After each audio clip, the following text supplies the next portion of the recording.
అట్లా మరి నేను చేయాలనుకుంటున్నాను. ఈ వారం అయితే కుదరదు నాకు. శుక్రవారం వరకు నేను మళ్ళీ మా అమ్మగారికి హాస్పిటల్ తీసుకొని వెళ్ళాలి. శుక్రవారం అన్నా శనివారం అన్నా. ఒకవేళ శుక్రవారం వరకు ఇంటికి వస్తే మనం శనివారం రోజు స్టార్ట్ చేద్దాము. లేదు అని అంటే నెక్స్ట్ సోమవారం రోజు ఈ ఫాస్టింగ్ ప్రేయర్ ప్రక్రియ చేద్దాము.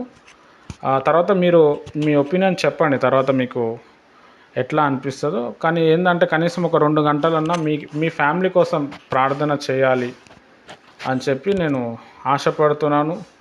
మరి ప్రభువు కూడా నన్ను చాలా ఆయుత్తపరుస్తున్నాడు, ఫోర్స్ చేస్తూ ఉన్నాడు. మరి అట్లా చేస్తే మీకు మంచి జరుగుతుంది. మీ కొరకు ప్రార్థన చేసినందుకు నా ప్రార్థన జీవితం డెవలప్మెంట్ అవుతుంది. ఎందుకంటే ఇంకా మంచిగా సేవ చేయాలి అని చెప్పి ఆశపడుతున్నాను. దానికి మీరు అందరూ కూడా సహకరించాలని చెప్పి నేను కోరుచున్నాను. జస్ట్ వాట్సాప్లోనే ప్రేయర్ ఉంటుంది. ముందే మీకు ఆ రోజు చెప్తాను నేను, ఈరోజు ప్రేయర్ ఉంటుంది, ఈ టైంకి మీరు ఉండాలి నాతో పాటు. ఆ టైంకి మీరు ఏ పనులు ఉన్నా కానీ పక్కన పెట్టాలి, ఫోన్లు ఉన్నా కానీ లిఫ్ట్ చేయొద్దు. మీరు ఏం చేయొద్దు, జస్ట్ ప్రేయర్లో ఉండాలి. ప్రేయర్లో ముసుకేసుకొని ప్రేయర్లో ఏకీభవించండి. 1 అవర్ మీకోసం ప్రేయరు, 1 అవర్ ప్రభువుని స్తుతించటం. మీరేమైనా చేసుకోవాలి అని అనుకుంటే నేను మళ్ళీ ఫోన్ కట్ చేస్తాను, నేను వేరే వాళ్ళ దగ్గరికి వెళ్ళిపోతాను. తర్వాత మీరు మీ ఇష్టం వచ్చినట్టు మీరు ప్రార్థన చేసుకోవచ్చు. ఇది నెక్స్ట్ ఇప్పుడు వస్తున్న కమ్మింగ్ శనివారం అన్నా, లేదు అని అంటే కమ్మింగ్ మండే నుంచి ఇది మనము స్టార్ట్ చేద్దాం. గురువారం రోజు అయితే ఉండదు, ఎందుకంటే మనకు మామూలుగా జనరల్గా ప్రేయర్ ఉంటుంది, ఫాస్టింగ్ ప్రేయర్ 10 to 11:30, 12 వరకు. ఆ ఒక్కరోజు తప్పించి, సండే రోజు తప్పించి ఒక 5 days అయితే ప్రేయర్ చేద్దామని అనుకుంటున్నాను.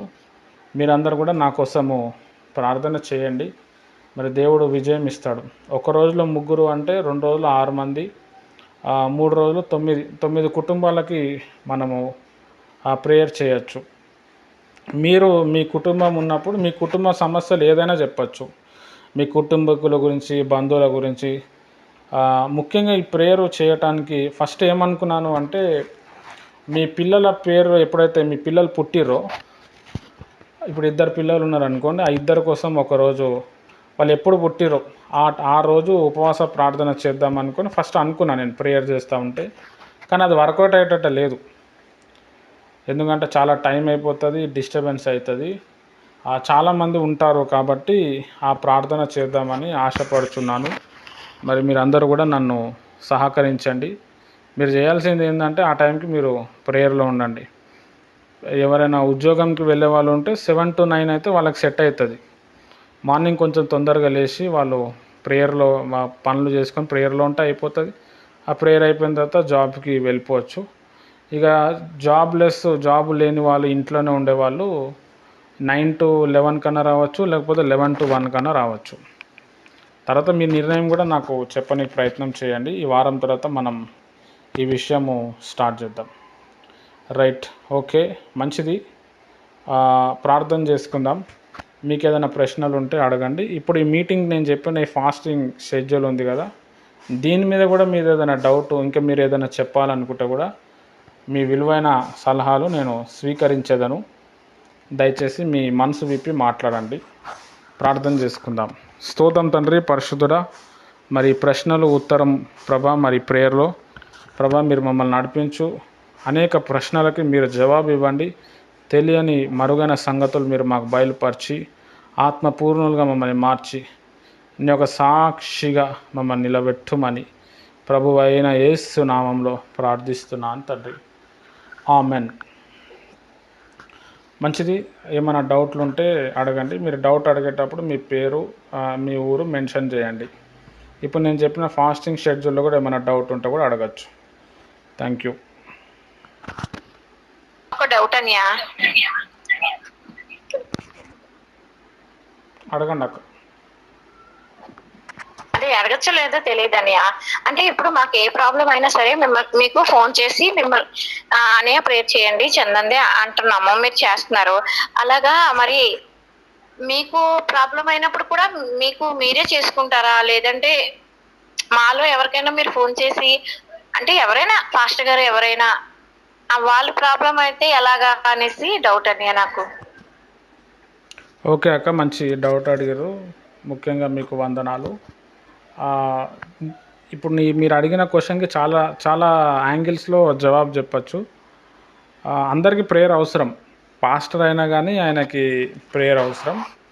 అయితే నేను నమ్మే సిద్ధాంతం నాకు నాకు అర్థమైనది ఏంది అని అంటే, ఎప్పుడైతే దేవుని బిడ్డల కోసం మనం ఆలోచిస్తామో దేవుడు మన బిడ్డల కోసము ఆలోచిస్తాడు. ఇప్పుడు నేను ఒక దైవజనుడిగా దేవుడు నన్ను సెలెక్ట్ చేసినప్పుడు విశ్వాసుల సమస్యలు నేను తెలుసుకొని నేను ప్రేయర్ చేయాలి. నేను ఎంత కష్టపడతానో దానికి రెట్టింపు దేవుడు దీవెన, జీతము, మంచి స్తోమత ఇవన్నీ కూడా దేవుడు నాకు ఇస్తాడు. దీంట్లో మరి నాకు ప్రార్థన చేస్తే నేను వాళ్ళకి ప్రార్థన చేస్తే నా పర్సనల్ టైం పోతుంది అని ఆలోచన చేసుకుంటే అది వేస్ట్ అయిపోతుంది. ఎందుకనంటే దేవుడు అందరికీ ప్రేయర్ చేయమని చెప్పి సమయం ఇచ్చాడు. నేను ఫుల్ టైం సేవకుడిని కాబట్టి ఆ పబ్లిక్కి వచ్చిన ప్రాబ్లమ్స్ నేను ప్రేయర్ చేస్తాను. నేను నమ్మేది ఏంటంటే, నేను ఇతరుల కొరకు ప్రార్థన చేస్తే వాళ్ళకు మంచిగా అయితే నాకు కూడా మంచిగా అవుతుంది. ఎందుకంటే దేవుడు నాకు జీతం ఇస్తాడు. అది ఒక యాంగిల్. కొంతమంది ఏం చేస్తారు అని అంటే, వాళ్ళ పర్సనల్ ప్రేయర్స్ కూడా వాళ్ళు చేసుకుంటారు, సంఘస్థులకు కూడా అడుగుతూ ఉంటారు. ఒక్కొక్కరిది ఒక్కొక్క స్టైల్ ఉంటుంది. నా స్టైల్ అయితే నేను చెప్తాను. ఎప్పుడైనా కాన్ఫరెన్స్ ప్రేయర్లో ఏదైనా ప్రాబ్లం, ఇప్పుడు మా అమ్మగారిది ఆపరేషన్ ఉండే దాని గురించి చెప్తే అందరూ ప్రేయర్ చేశారు. మనకిప్పుడు ప్రజెంట్ ఏంటంటే ఏమీ ప్రాబ్లమ్స్ లేదు, దేవుడు అన్నీ ఇచ్చిండు. ఆరోగ్యం కోల్పోయింది, అది మళ్ళీ ఇచ్చాడు. డబ్బులు పోయినాయి, దేవుడు డబ్బులు ఇప్పిస్తున్నాడు. ఎట్లనో బండి నడుస్తూ ఉన్నది. ఇంకా ఏంది అని అంటే, ఇంకా దేవునిలో నిలబడాలి. కాబట్టి అందుకే అంత ప్రేయర్ రిక్వెస్ట్ ఏమి ఉండదు. చెప్పినా చెప్పకపోయినా ఇల్లు కట్టబడాలని చెప్పి మీరు అందరూ ప్రార్థన చేస్తున్నారు. ఏదైనా భయంకరమైన ప్రాబ్లం, సడన్ ఎమర్జెన్సీ వచ్చినప్పుడు మన వారు అందరికీ ఉంటారు కాబట్టి వారికి అడిగి నేను వారి దగ్గరికి వెళ్ళి ప్రార్థన సహాయం కోరుతాను. ఇది నా ఎక్స్ప్లెనేషన్ అక్క. మంచి క్వశ్చన్ అడిగారు, థ్యాంక్ యూ. ఒక్కొక్క పిలిపిస్తారు కదన్నయ్య, కొంతమందికి ఎక్కువ పిలుపులు ఇచ్చి ఎందుకు పిలుచుకుంటారు అన్నయ్య? డబల్ కాలింగ్, ట్రిపుల్ కాలింగ్ వస్తుంది కదా, వాళ్ళే ఏం చూస్తే అలా కాలింగ్ పెంచుతారని. మంచి డౌట్ అడిగారు సిస్టర్. అంటే ఇక్కడ మనం చూసుకుంటే దేవుడు ఫస్ట్ అందరినీ ఒక పిలుపు ఇస్తాడు. ఆ పిలుపుకి తొందరగా రెస్పాండ్ అయ్యేటోళ్ళు కొంతమంది ఉంటారు, ఆ పిలుపుకి లేట్గా రెస్పాండ్ అయ్యేటోళ్ళు ఉంటారు, కొంతమంది అసలు రెస్పాండే కారు. చివరిలో ఎప్పుడో చేతులు కాలిపోయిన తర్వాత ఆకులు పట్టుకునే బ్యాచ్ ఉంటుంది, వాళ్ళు కూడా రెస్పాండ్ అవుతారు. ఎవరు తొందరగా రెస్పాండ్ అవుతారో దేవుడు వాళ్ళకి ఆ పిలుపులు ఇస్తూ ఉంటాడు. తర్వాత ఇక్కడ జరిగే మహా అద్భుతం ఏంటంటే, దేవుడు ఒక పని గురించి చెప్పినప్పుడు దేవుడు ఒక లిమిట్ ఇస్తాడు, ఒక టైం, లేకపోతే కొన్ని డబ్బులు ఇస్తాడు, లేకపోతే కొంచెం ఇస్తాడు. ఆ లిమిట్కి మించి, ఆ టైంకి మించి రిస్క్ చేసి తొందరగా పని చేస్తే వాళ్ళ యొక్క పిలుపు పెరిగిపోతుంది అన్నమాట, వాళ్ళ రేంజ్ పెరుగుతుంది అన్నమాట. అట్లా దేవుడు అన్ని విధాలుగా టెస్ట్ చేస్తాడు. ఇప్పుడు మనకు ఒక కథ చెప్పిండు యేసుప్రభువు వారు. ఒక ఆయనకి 10 రూపాయలు ఇచ్చాడు, ఒక ఆయనకి 5 రూపాయలు ఇచ్చాడు, ఒకరికి రూపాయి ఇచ్చాడు. ఎవరి సామర్థ్యత బట్టి వారికి అది ఇచ్చాడు. అక్కడ ముందు ఫస్ట్ వాళ్ళ సామర్థ్యతను గుర్తించిండు, ముగ్గురిని పిలిచిండు. ముగ్గురు సామర్థ్యత, పొటాన్షియలిటీ, కెపాసిటీ ఎంత ఉందో చూస్తే వీనికి 10 రూపాయలు ఇవ్వచ్చు అని అర్థమైంది, వీనికి 5 రూపాయలే ఇవ్వచ్చు అని అర్థమైంది, ఇంకొకటికి రూపాయి ఇవ్వచ్చు అని అర్థమైంది. అట్లా సామర్థ్యత ఫస్ట్ టెస్ట్ చేస్తాడు. ఈ మాటలు బైబిల్లో ఉండవు కానీ మనం అర్థం చేసుకోవాలి. ఆ సామర్థ్యతను ఫస్ట్ టెస్ట్ చేసి ఆ సామర్థ్యతలో వాళ్ళు నిలబడినప్పుడు ఆటోమేటిక్ మనం చేసే పని ఏం చేస్తుందంటే మన గురించి మాట్లాడుతుందని సామెతల గ్రంథంలో రాయబడ్డది. అట్లా దేవుడు ఇచ్చిన పిలుపుని మనం తొందరగా రిసీవ్ చేసుకొని దానికోసం మనం పరిగెత్తినప్పుడు దేవుడు ఇంకా ఎక్కువ రెస్పాన్సిబిలిటీస్ ఇస్తూ ఉంటాడు. అట్లా మన పిలుపు డబల్ కాలింగు, త్రిబుల్ కాలింగు పెరుగుతూ ఉంటుంది. మంచి డౌట్ అడిగాడు సిస్టర్, థ్యాంక్ యూ. అభిషేకానికి తేడా ఏంటని డిఫరెంట్? జనరల్ అభిషేకం, ఇప్పుడు అభిషేకం అంటే ఒక్కొక్క స్థాయిలో ఒక్కొక్క రకంగా ఉంటుంది సిస్టర్. అపోస్తుల అభిషేకము ఏంది అని అంటే, దేవుడు వాళ్ళని స్పెషల్గా ఎన్నుకుంటాడు. 5 పిలుపులు కూడా స్పెషలే, వాటి సామర్థ్యత బట్టి వాళ్ళు పనిచేస్తూ ఉంటారు. అపోస్తుల అభిషేకము అంటే ఎలా ఉంటుంది అంటే వాళ్ళు సంఘాలు కట్టాలి, అనేకుల్ని బలపరచాలి, మొదటికి వాళ్ళకి తండ్రి హృదయం ఉందా, తల్లి హృదయం ఉందా, వాళ్ళకి భరించే స్వభావం ఉందా, ఇవన్నీ కూడా దేవుడు లెక్కలేసుకుంటాడు. లెక్కలేసుకున్న తర్వాత వారికి అభిషేకం ఇస్తాడు. పిలుపు వేరేది ఉండొచ్చు, సువార్థికుని పిలుపు ఉండొచ్చు, కానీ అభిషేకం అపోస్తుల అభిషేకం ఉంటుంది. ఈ అపోస్తుల అభిషేకం, అపోస్తులు అనేవాళ్ళు ఓన్లీ పురుషులే ఉంటారు, మ్యాక్సిమము స్త్రీలు ఉండరు. బైబిల్లో రోమిలోకి రాసిన పత్రికలు ఒక స్త్రీ ఉందని చెప్పారు, కానీ ఎక్కువగా అపోస్తులు అనేవాళ్ళు పురుషులే ఉంటారు. కానీ అపోస్తుల అభిషేకం దేవుడు స్త్రీలకు కూడా ఇస్తాడు. స్త్రీలు సంఘాలు కట్టడం. మా తెలంగాణలో ఒక ఆమె ఉంటుంది, ఒక సిస్టర్ గారు, పెద్దగా చదువుకోలేదు, ఆమె దాదాపుగా 40 సంఘాలు కట్టింది. ఆమె ఇంటర్వ్యూ యూట్యూబ్లో చూశాను. అపోస్తుల అభిషేకం ఆమె మీద ఉంది, సంఘాలు కట్టింది, సేవకులను లేపింది, సేవ చేస్తూనే ఉన్నది. దేవుడు ఆమెను ఆ విధంగా వాడుకున్నాడు. అంటే ఇక్కడ ఫస్ట్ మన సామర్థ్యతను చూసి ఇస్తాడు. ఇప్పుడు జనరల్ అభిషేకం అనేది ఉన్నప్పుడు ఒక మనిషి నిలబడటానికి, బంధకాల్లో వారికి ఉన్న బంధకాలు తెగిపోవటానికి, వారిని అనేకులను అభిషేకించడానికి కూడా దేవుడు అభిషేకం ఇస్తూ ఉంటాడు. ఇక్కడ ఈ అభిషేకం అనేది ఎక్కడ ఫ్లో అవుతుంది అంటే, ఎక్కడ నిలబడుతుంది అంటే, ఎవడు ఎక్కువ ప్రేయర్లో ఉంటాడో, ఎవరు తగ్గింపు కలిగి ఉంటారో, ఎవరు వాక్యానుసారంగా జీవించి తమ పరిశుద్ధతను కాపాడుకుంటారో వారి మీద అభిషేకం అనేది ఎక్కువగా రిలీజ్ అవుతూ ఉంటుంది. అభిషేకం ఏడ తగ్గిపోతుంది అని అంటే, పరిచర్య అనుకుంటూ వెళ్ళి దేవునిలో గడపకుండా, బైబిల్ సారంగా ఉండకున్నప్పుడు అభిషేకం అనేది తగ్గిపోతుంది. కాబట్టి ఇక్కడ మనం అర్థం చేసుకోవాల్సిన విషయం ఏంటంటే, మనం ఎంత మారుతామో, మనం ఎంత ప్రార్థనలో ఉంటామో, మనం దేవుడు చెప్పిన ప్రతిదీ మనం చేస్తూ ఉంటామో, అంత బలంగానే దేవుని ఒక శక్తి మన మీద దిగొస్తుంది. దేవుడు ఆ విధంగానే మనల్ని వాడుకుంటాడు. ఇదే జనరల్ అభిషేకానికి అపోస్తుల అభిషేకానికి తేడా ఉంటుంది.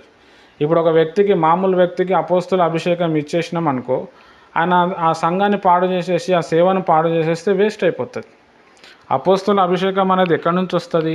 నీకు జనరల్ అభిషేకం ఇచ్చినప్పుడు నువ్వు ఎక్కువగా ప్రార్థనలో ఉండి, వాక్యంలో ఉండి, వాక్య దానంలో ఉండి, దేవుని కోసం ఏదైనా చేయాలనే తపన మన లోపల కలిగినప్పుడు ఆటోమేటిక్ మనకి అపోస్టలిక్ అభిషేకం అనేది కూడా రిలీజ్ అవుతుంది. అది రిలీజ్ అయిన తర్వాత మనం సంఘాలు కడతాం, మన దగ్గరకు వచ్చిన ప్రతి వ్యక్తి సేవకురాళ్ళు అవుతారు, వారికి మనం ప్రార్థన సపోర్ట్ ఇస్తాం, ఒక తల్లిగా ఒక తండ్రిగా వారిని ఆదరిస్తాం. దాని తర్వాత ఆ ఫార్మాట్ వేరే ఉంటుంది, ఆ డిఫరెన్సే వేరే ఉంటుంది. అంటే ఇక్కడ జనరల్గా దేవుడు అందరినీ సమానంగా పిలుస్తాడు. ఎవరు బాగా యోగ్యత కలిగి దేవుడు ఎవరినైతే ఎక్కువ ఉంటాడో వాళ్ళే నిలబడిపోతారు. ఇప్పుడు యేసుప్రభు శిష్యులను పిలిచాడు, పౌలు భక్తుని కూడా పిలిచాడు. పౌలు భక్తుడు యేసుప్రభు శిష్యుడు కాదు, ఈయన అపోస్తులే, ఆయన వాళ్ళు కూడా అపోస్తులే. ఆ అప్పట్లో గొడవలు కూడా అయినాయి వీళ్ళకి. అప్పుడు పౌలు భక్తుడు చెప్తాడు, నేను యేసుప్రభుని చూసినాను. వీళ్ళు ఏం చెప్తారు, నువ్వు యేసుప్రభుని చూడలేవు కదా, నువ్వు ఎట్లా అపోస్తులు అయినావు అంటారు. ఈయన చెప్తాడు, నేను దర్శనంలో యేసయ్యను చూసినా కదా అంటాడు, మీ అందరికంటే ఎక్కువ పని చేస్తున్నా కదా అని అంటాడు. మరి యేసుప్రభు శిష్యులు కూడా ఉన్నారు, వారు ఎక్కువగా అంత దేవుడు వాళ్ళని అంత ఎక్కువగా వాడుకోలేదు, ఈయనను ఎక్కువ వాడుకున్నాడు. ఎందుకంటే ఈయన దానికోసం పరిగెత్తిండు, దానికోసం శ్రమపడ్డాడు, ఆ ఎబిలిటీ ఉన్నది ఈయన మీద. అట్లా దేవుడు అందరినీ పిలుస్తాడు. ప్రయాసపడే సమస్త జనులారా నా యొద్దకు రండి అంటాడు. ఆ వచ్చిన వారికి ఏం చెప్తాడు, మీ తల్లిని తండ్రిని అన్నీ విడిచిపెట్టి నీ సిలువను వేసుకొని వెంబడించాలని చెప్తాడు. అందరికీ అభిషేకం ఇచ్చాడు. వచ్చినప్పుడు చెప్పిండు, నువ్వు ప్రత్యేకంగా జీవించాలన్నాడు. ఎవడైతే ప్రత్యేకంగా జీవిస్తాడో ఆటోమేటిక్ వాడి లోపల అపోస్తుల అభిషేకం అనేది రిలీజ్ అవుతుంది. అది చాలా రేర్, చాలా తక్కువ మందిలో రిలీజ్ అవుతుంది.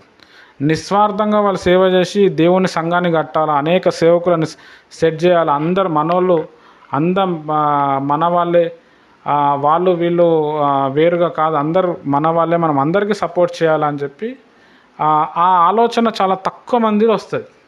ఆ ఆలోచనను గుర్తుపట్టి దేవుడు అపోస్తులకి అభిషేకం అనేది రిలీజ్ చేస్తాడు. దేవుడు వాళ్ళని వాడుకుంటాడు, వాళ్ళు అట్లనే నిలబడతారు. అందరూ ఒక స్థాయి ఉంటారు, వీరు ఇంకొక స్థాయి ఉంటారు.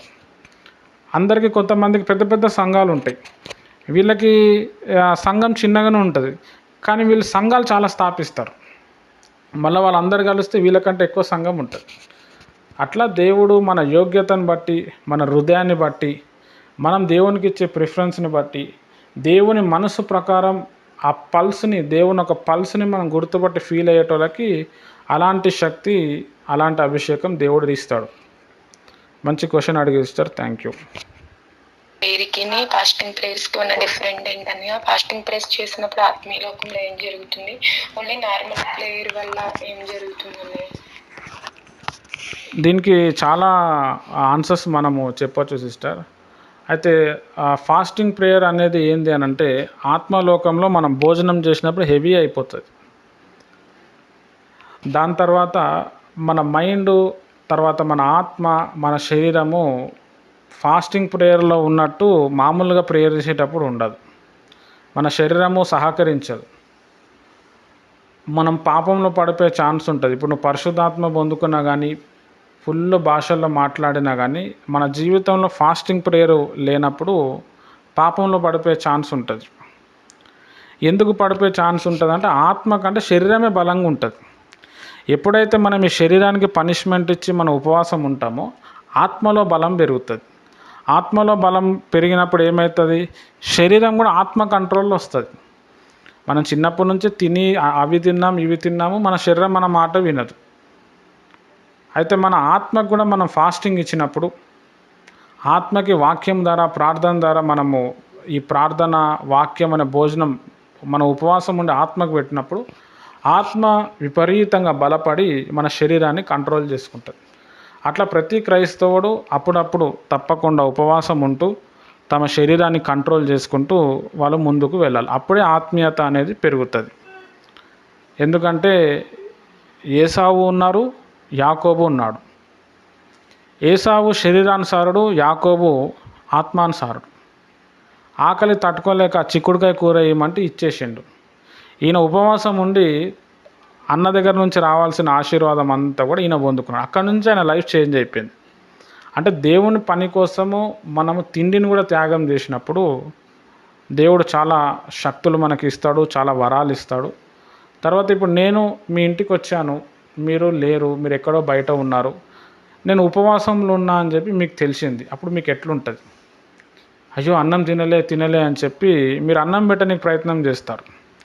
అట్లనే మనం ఉపవాసము కడుపు కాల్చుకొని ఉన్నప్పుడు దేవుడు కూడా చాలా తొందరగా అయ్యో నా బిడ్డ తినలేదు కదా అని చెప్పి కూడా దేవుని ఒక కనుదృష్టి అంతా కూడా ఆ ఉపవాసం ఎవరు చేస్తారో వారి మీదకి ఉంటుంది. దాని తర్వాత దురాత్మలు అనేటివి కూడా కంట్రోల్కి వస్తే దురాత్మలు వెళ్ళిపోతాయి. ఉపవాసం ఉన్నప్పుడు కొంచెం స్పీడ్గా మనకి ఆన్సర్ వస్తుంది. మనం ఆత్మీయత కోల్పోయినా కానీ, పడిపోయినా కానీ, దిగజారిన స్థితిలో ఉన్నప్పుడు కూడా ఉపవాసం చేస్తూ ఉన్నప్పుడు ఆత్మీయత అనేది స్పీడ్గా పెరుగుతుంది. దాని తర్వాత ఆత్మీయ లోకంలో గొప్ప అద్భుతాలు జరుగుతూ ఉంటాయి. మనం జస్ట్ ఇక్కడ కడుపు కాల్చుకొని ప్రార్థన చేస్తూ ఉన్నప్పుడు మన ప్రార్థనలో చాలా పవర్ పెరుగుతుంది. మామూలుగా తిని ప్రేయర్ చేసేదానికి వచ్చే పవర్ కంటే కూడా ఉపవాసం నుండి ప్రార్థన చేసేటప్పుడు ఆ పవరు వస్తుంది అన్నమాట. చాలా భయంకరంగా ఉంటుంది. ఒక పొక్కిలీనరు, ఒక క్రేను మట్టి తవ్వుకుంటే ఎట్లయితే స్పీడ్గా వెళ్ళిపోతుందో, ఉపవాసం నుండి ప్రార్థన చేస్తే అట్లా వెళ్ళిపోతుంది. బైబిల్ కొత్తగా అర్థమవుతుంది, ఎక్కువ పాటలు పాడాలనిపిస్తుంది, చాలా నెమ్మది వస్తుంది. అదే అన్నం తిన్నాం అనుకోండి, మన శరీరం పడుకోమంటుంది, పాపపు ఆలోచనలు వస్తాయి, ఇవన్నీ ఉంటాయి. కాబట్టి ఫాస్టింగ్ ప్రేయర్కి, నార్మల్ ప్రేయర్కి ఈ డిఫరెన్స్ ఉంటుంది. మంచి క్వశ్చన్ అడిగారు సిస్టర్, థ్యాంక్ యూ. ఒక్కొక్క సబ్జెక్ట్ తీసుకున్నప్పుడు అసలు చదవబుద్ధి కావట్లేదు, బాగా ఇంట్రెస్ట్గా చదవాలంటే ఎలా చదవాలి బైబిల్? ఓకే సిస్టర్, బైబిలు కొన్ని మనకి అర్థం కావు. కాబట్టి ఫస్ట్ ఏం చేయాలంటే సింపుల్గా ఉన్న అధ్యాయాలు చదవాలి. ఒక్కొక్క అధ్యాయం ఉంటుంది కదా, ఇప్పుడు సామెతల గ్రంథం ఉంది, కీర్తన గ్రంథం ఉంది, ఆ వాటితోనే స్టార్ట్ చేయాలి. దాని తర్వాత మత్తయి సువార్త ఉంది, మార్కు సువార్త, ఈజీగా అర్థమవుతాయి మనకి. యెషయా గ్రంథము, హెచ్కేఎల్ గ్రంథం పెద్దగా అర్థం కావు, ప్రకటన గ్రంథం అర్థం కావు. ఆ అర్థం కాకపోవటం వల్ల చాలామంది ఏం చేస్తారంటే ఫస్ట్ చదివి ఆదికాండం పూర్తి చేస్తారు, నిర్గమకాండం పూర్తి చేస్తారు, లేవి కాండంకి వచ్చేవరకు అది ఆగిపోతుంది, ఇంట్రెస్ట్ పోతుంది. దాంట్లో ఎక్కువ కోడ్స్, సింబల్స్ ఇవన్నీ ఉంటాయి. కాబట్టి మనం ఫస్ట్ ఏవైతే ఈజీ ఉన్నాయో అవి మనము చదవచ్చు.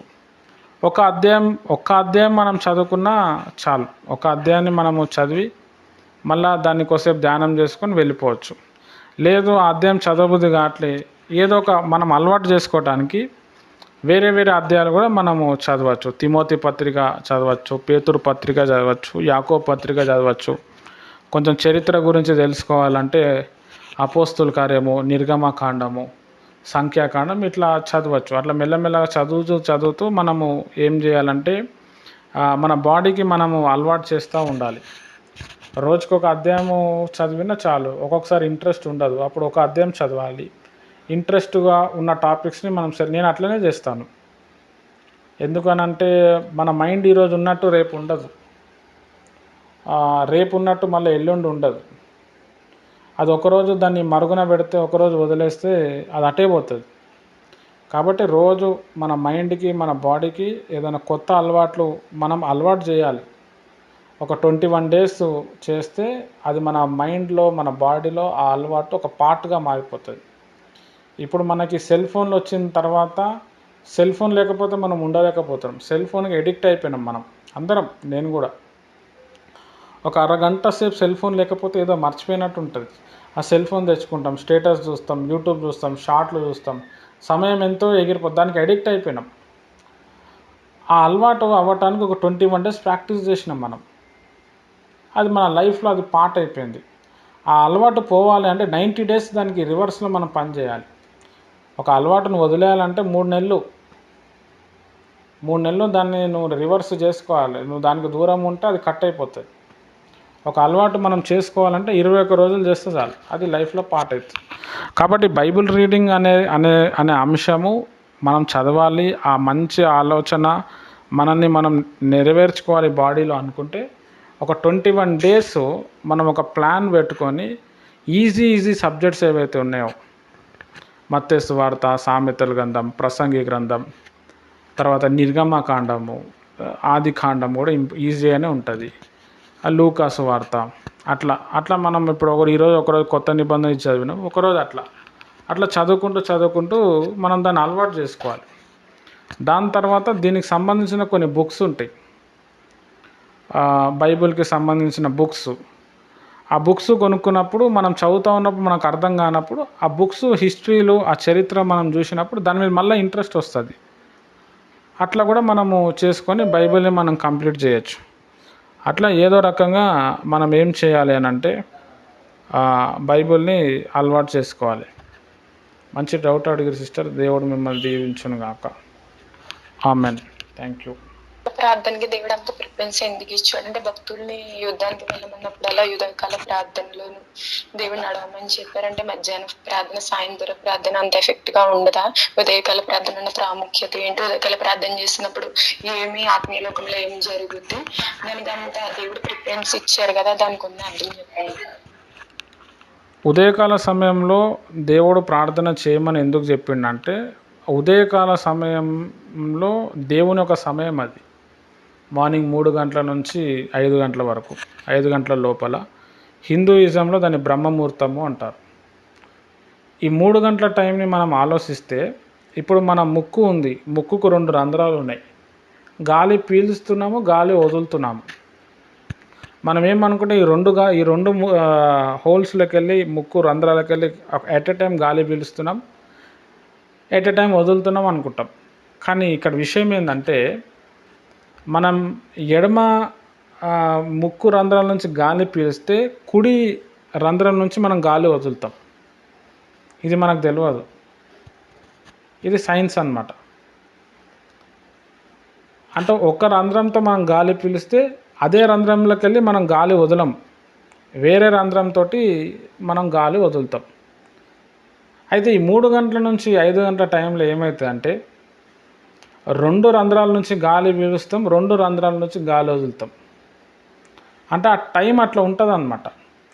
తర్వాత దేవుడు ఆదాము అవ్వని సృష్టించినప్పుడు వారితో రోజు కలిసేవాడు. చల్లపూట అంటే సాయంత్రం కాదు, రాత్రి కాదు, ఈ మార్నింగ్ టైం అన్నమాట. ఈ 2:30, 3 o'clockకి ఎంత వేడిగా ఉన్నా చల్లగా అయిపోతుంది. ఈ 3 to 5 టైంలో ప్రభువారు కలిసేవారు. ఈ టైంలోనే భయంకరమైన నిద్ర వస్తుంది, ఎవడైనా పడుకోవాల్సిందే. వాచ్మెన్లు కూడా పడుకుంటారు ఈ టైంకి. ఒక 1/2 hour అన్నా వాళ్ళు తూలుతారు, అవుతుంది అనమాట. నువ్వు ఎన్ని మెడిసిన్స్ వేసుకున్నా ఎన్ని ఛాయలు తాగినా కానీ నీకు 2:30-3 గంటలకు నిద్ర వచ్చేస్తుంది. ఆ టైంలో లేచి మనం ప్రార్థన చేసినప్పుడు లోకమంతా నిద్రపోతుంది. అయ్యో నా కుమారుడు నా కుమార్తె మరి ప్రార్థన చేస్తున్నారు కదా అని చెప్పి దేవుడు ఏం చేస్తాడు అని అంటే ఆ టైంకి డోర్ ఓపెన్ చేసి పెడతాడు. ఆ టైంకి ప్రేయర్ చేస్తే చాలా ఎఫెక్ట్ ఉంటుంది. ఇంకొక విషయం ఏంది అని అంటే అందరు మార్నింగ్ లేచిన తర్వాత ఇప్పుడు మీరు అడిగారు మధ్యాహ్నం సాయంత్రానికి ఏం ఎఫెక్ట్ ఉంటుంది. ఈ అందరు పడుకున్నప్పుడు మనం లేచి ఏదైనా విషయం కోసం మనం అడిగినప్పుడు అడ్రస్ చేసినప్పుడు నేచర్ కూడా మనకి హెల్ప్ చేసి మనకు సహాయం అవుతుంది. మీరు ఆ టైంలో మీరు ఏదైనా ధ్యానం చేయండి, యోగా చేయండి, ప్రేయర్ చేయండి, లేకపోతే సింప్లీగా మీరు ఏదైనా వర్క్ చేయండి, లేకపోతే చదువుకోండి. మీరు ఏదైతే చేస్తున్నారో ఆ వర్క్ను ఆ రోజు చేయండి. ఇప్పుడు నేను ఆక్యుపంక్చర్ డాక్టర్ అనుకోండి, ఆ టైంలో లేచి నేను ఆక్యుపంక్చర్ గురించి ఆలోచిస్తున్నాను అనుకోండి, ఆ స్కిల్ కూడా డెవలప్మెంట్ అవుతుంది. స్కిల్ డెవలప్ అయ్యే టైం అనమాట అది. ఎందుకంటే అందరూ పడుకొని ఉంటారు. తర్వాత 5:30, 6 o'clock అందరు లేచి అన్నీ రకరకాలుగా ఆలోచిస్తారు. అప్పుడు యూనివర్స్ అంతా కూడా బిజీ అయిపోతుంది, ట్రాఫిక్ జామ్ అవుతూ ఉంటుంది, అంత మైండ్ అంత కనెక్ట్ అవ్వదు. అదే సాయంత్రం పూట మధ్యాహ్నం పూట అంత అవ్వదు. ఈ నైట్ మార్నింగ్ టైంలో ఎర్లీ టైంలో మైండ్ చాలా ఫ్రెష్గా ఉంటుంది. మనము ప్రేయర్ చేయొచ్చు, ఆ ప్రేయర్కి ఆన్సర్ వస్తుంది. తర్వాత మన బాడీ ఫస్ట్ దేవునితో కనెక్ట్ అవుతుంది. మనం దేవునితో కనెక్ట్ కాకపోతే సైతంతో కనెక్ట్ అవుతాం. మధ్యాహ్నం కూడా ప్రేయర్ చేస్తాము, ఈవినింగ్ కూడా ప్రేయర్ చేస్తాము. కానీ మార్నింగ్ ప్రేయర్ చేసినంత వచ్చినంత ఎఫెక్టు మధ్యాహ్నం టైంలో ఈవినింగ్ టైంలో రాదు. అందుకే మార్నింగ్ ప్రేయర్ చేయాలని చెప్తారు. బైబిల్లో కూడా మార్నింగ్ ప్రేయర్ చేయాలని ఉన్నది. యేసయ్య వారు కూడా ప్రార్థన చేయటానికి ఎర్లీ మార్నింగ్ ఆయన కొండ ఎక్కి ప్రార్థన చేసేవాడు. అదొక పెద్ద ప్రార్థన జీవితం. తర్వాత మోకాల ప్రార్థన గురించి మనము ఆలోచిస్తే ఒక్కొక్క ప్రార్థనకి ఒక్కొక్క రెట్టింపు బలం ఉంటుంది. దేని మహిమ దాందే అన్నమాట. కూర్చొని చేసేదానికి ఒక ఎఫెక్ట్ ఉంటుంది, పడుకొని చేసేదానికి ఒక ఎఫెక్ట్ ఉంటుంది, నిలబడి చేసేదానికి ఒక ఎఫెక్ట్ ఉంటుంది. మన 2 కాళ్ళ సందులో తల పెట్టుకొని చేసేది అంటే మొత్తం బాడీ మొత్తం రౌండ్గా అవుతుంది. ఏలియా భక్తుడు చేసిండు ఆ ప్రార్థన, దానికి ఎఫెక్ట్ వేరే ఉంటుంది. మోకాల మీద ఉండి చేసే ప్రార్థనకి ఎఫెక్ట్ వేరే ఉంటుంది. ఎందుకు ఎఫెక్ట్ ఉంటుంది అని అంటే ఇప్పుడు ఒక వ్యక్తి మన ముందర నిలబడినప్పుడు ఒక ఫీలింగ్ ఉంటుంది, ఒక వ్యక్తి మన దగ్గర కూర్చున్నప్పుడు ఒక ఫీలింగ్ ఉంటుంది, ఒక వ్యక్తి మన దగ్గర పడుకున్నప్పుడు ఒక ఫీలింగ్ ఉంటుంది, ఒక వ్యక్తి మన ఎదురుగా మోకరిస్తే ఒక ఫీలింగ్ ఉంటుంది. అంటే నేను నీ బానిసని, నేను తగ్గించుకుంటున్నాను, ఇంకా నాకు ఇంకేమొద్దు, నువ్వు ఒక్కడిని ఉంటే చాలు అనే భావన మోకాల మీద ఉన్నప్పుడు దేవునికి కూడా కలుగుతుంది. అప్పుడు దాని ఎఫెక్ట్ కూడా అట్లనే ఉంటుంది. తర్వాత ఏంది, మనం ఆయనని గుర్తుపట్టి మనల్ని మనం తగ్గించుకొని మనము మోకాల మీదకి వస్తున్నాం. అది దేవునికి చాలా ఇష్టము. ఎప్పుడు ఈ మోకాల మీద ప్రార్థన చేస్తే ఆ మోకాల మీద ఎవరైతే చూస్తారో ఆ చూసిన వ్యక్తి మోకాల ప్రార్థన చేసిన వ్యక్తి ఎవరైతే చూస్తారో వారు కూడా మోకరిస్తారు. దాంట్లోనే స్పెషాలిటీ అది.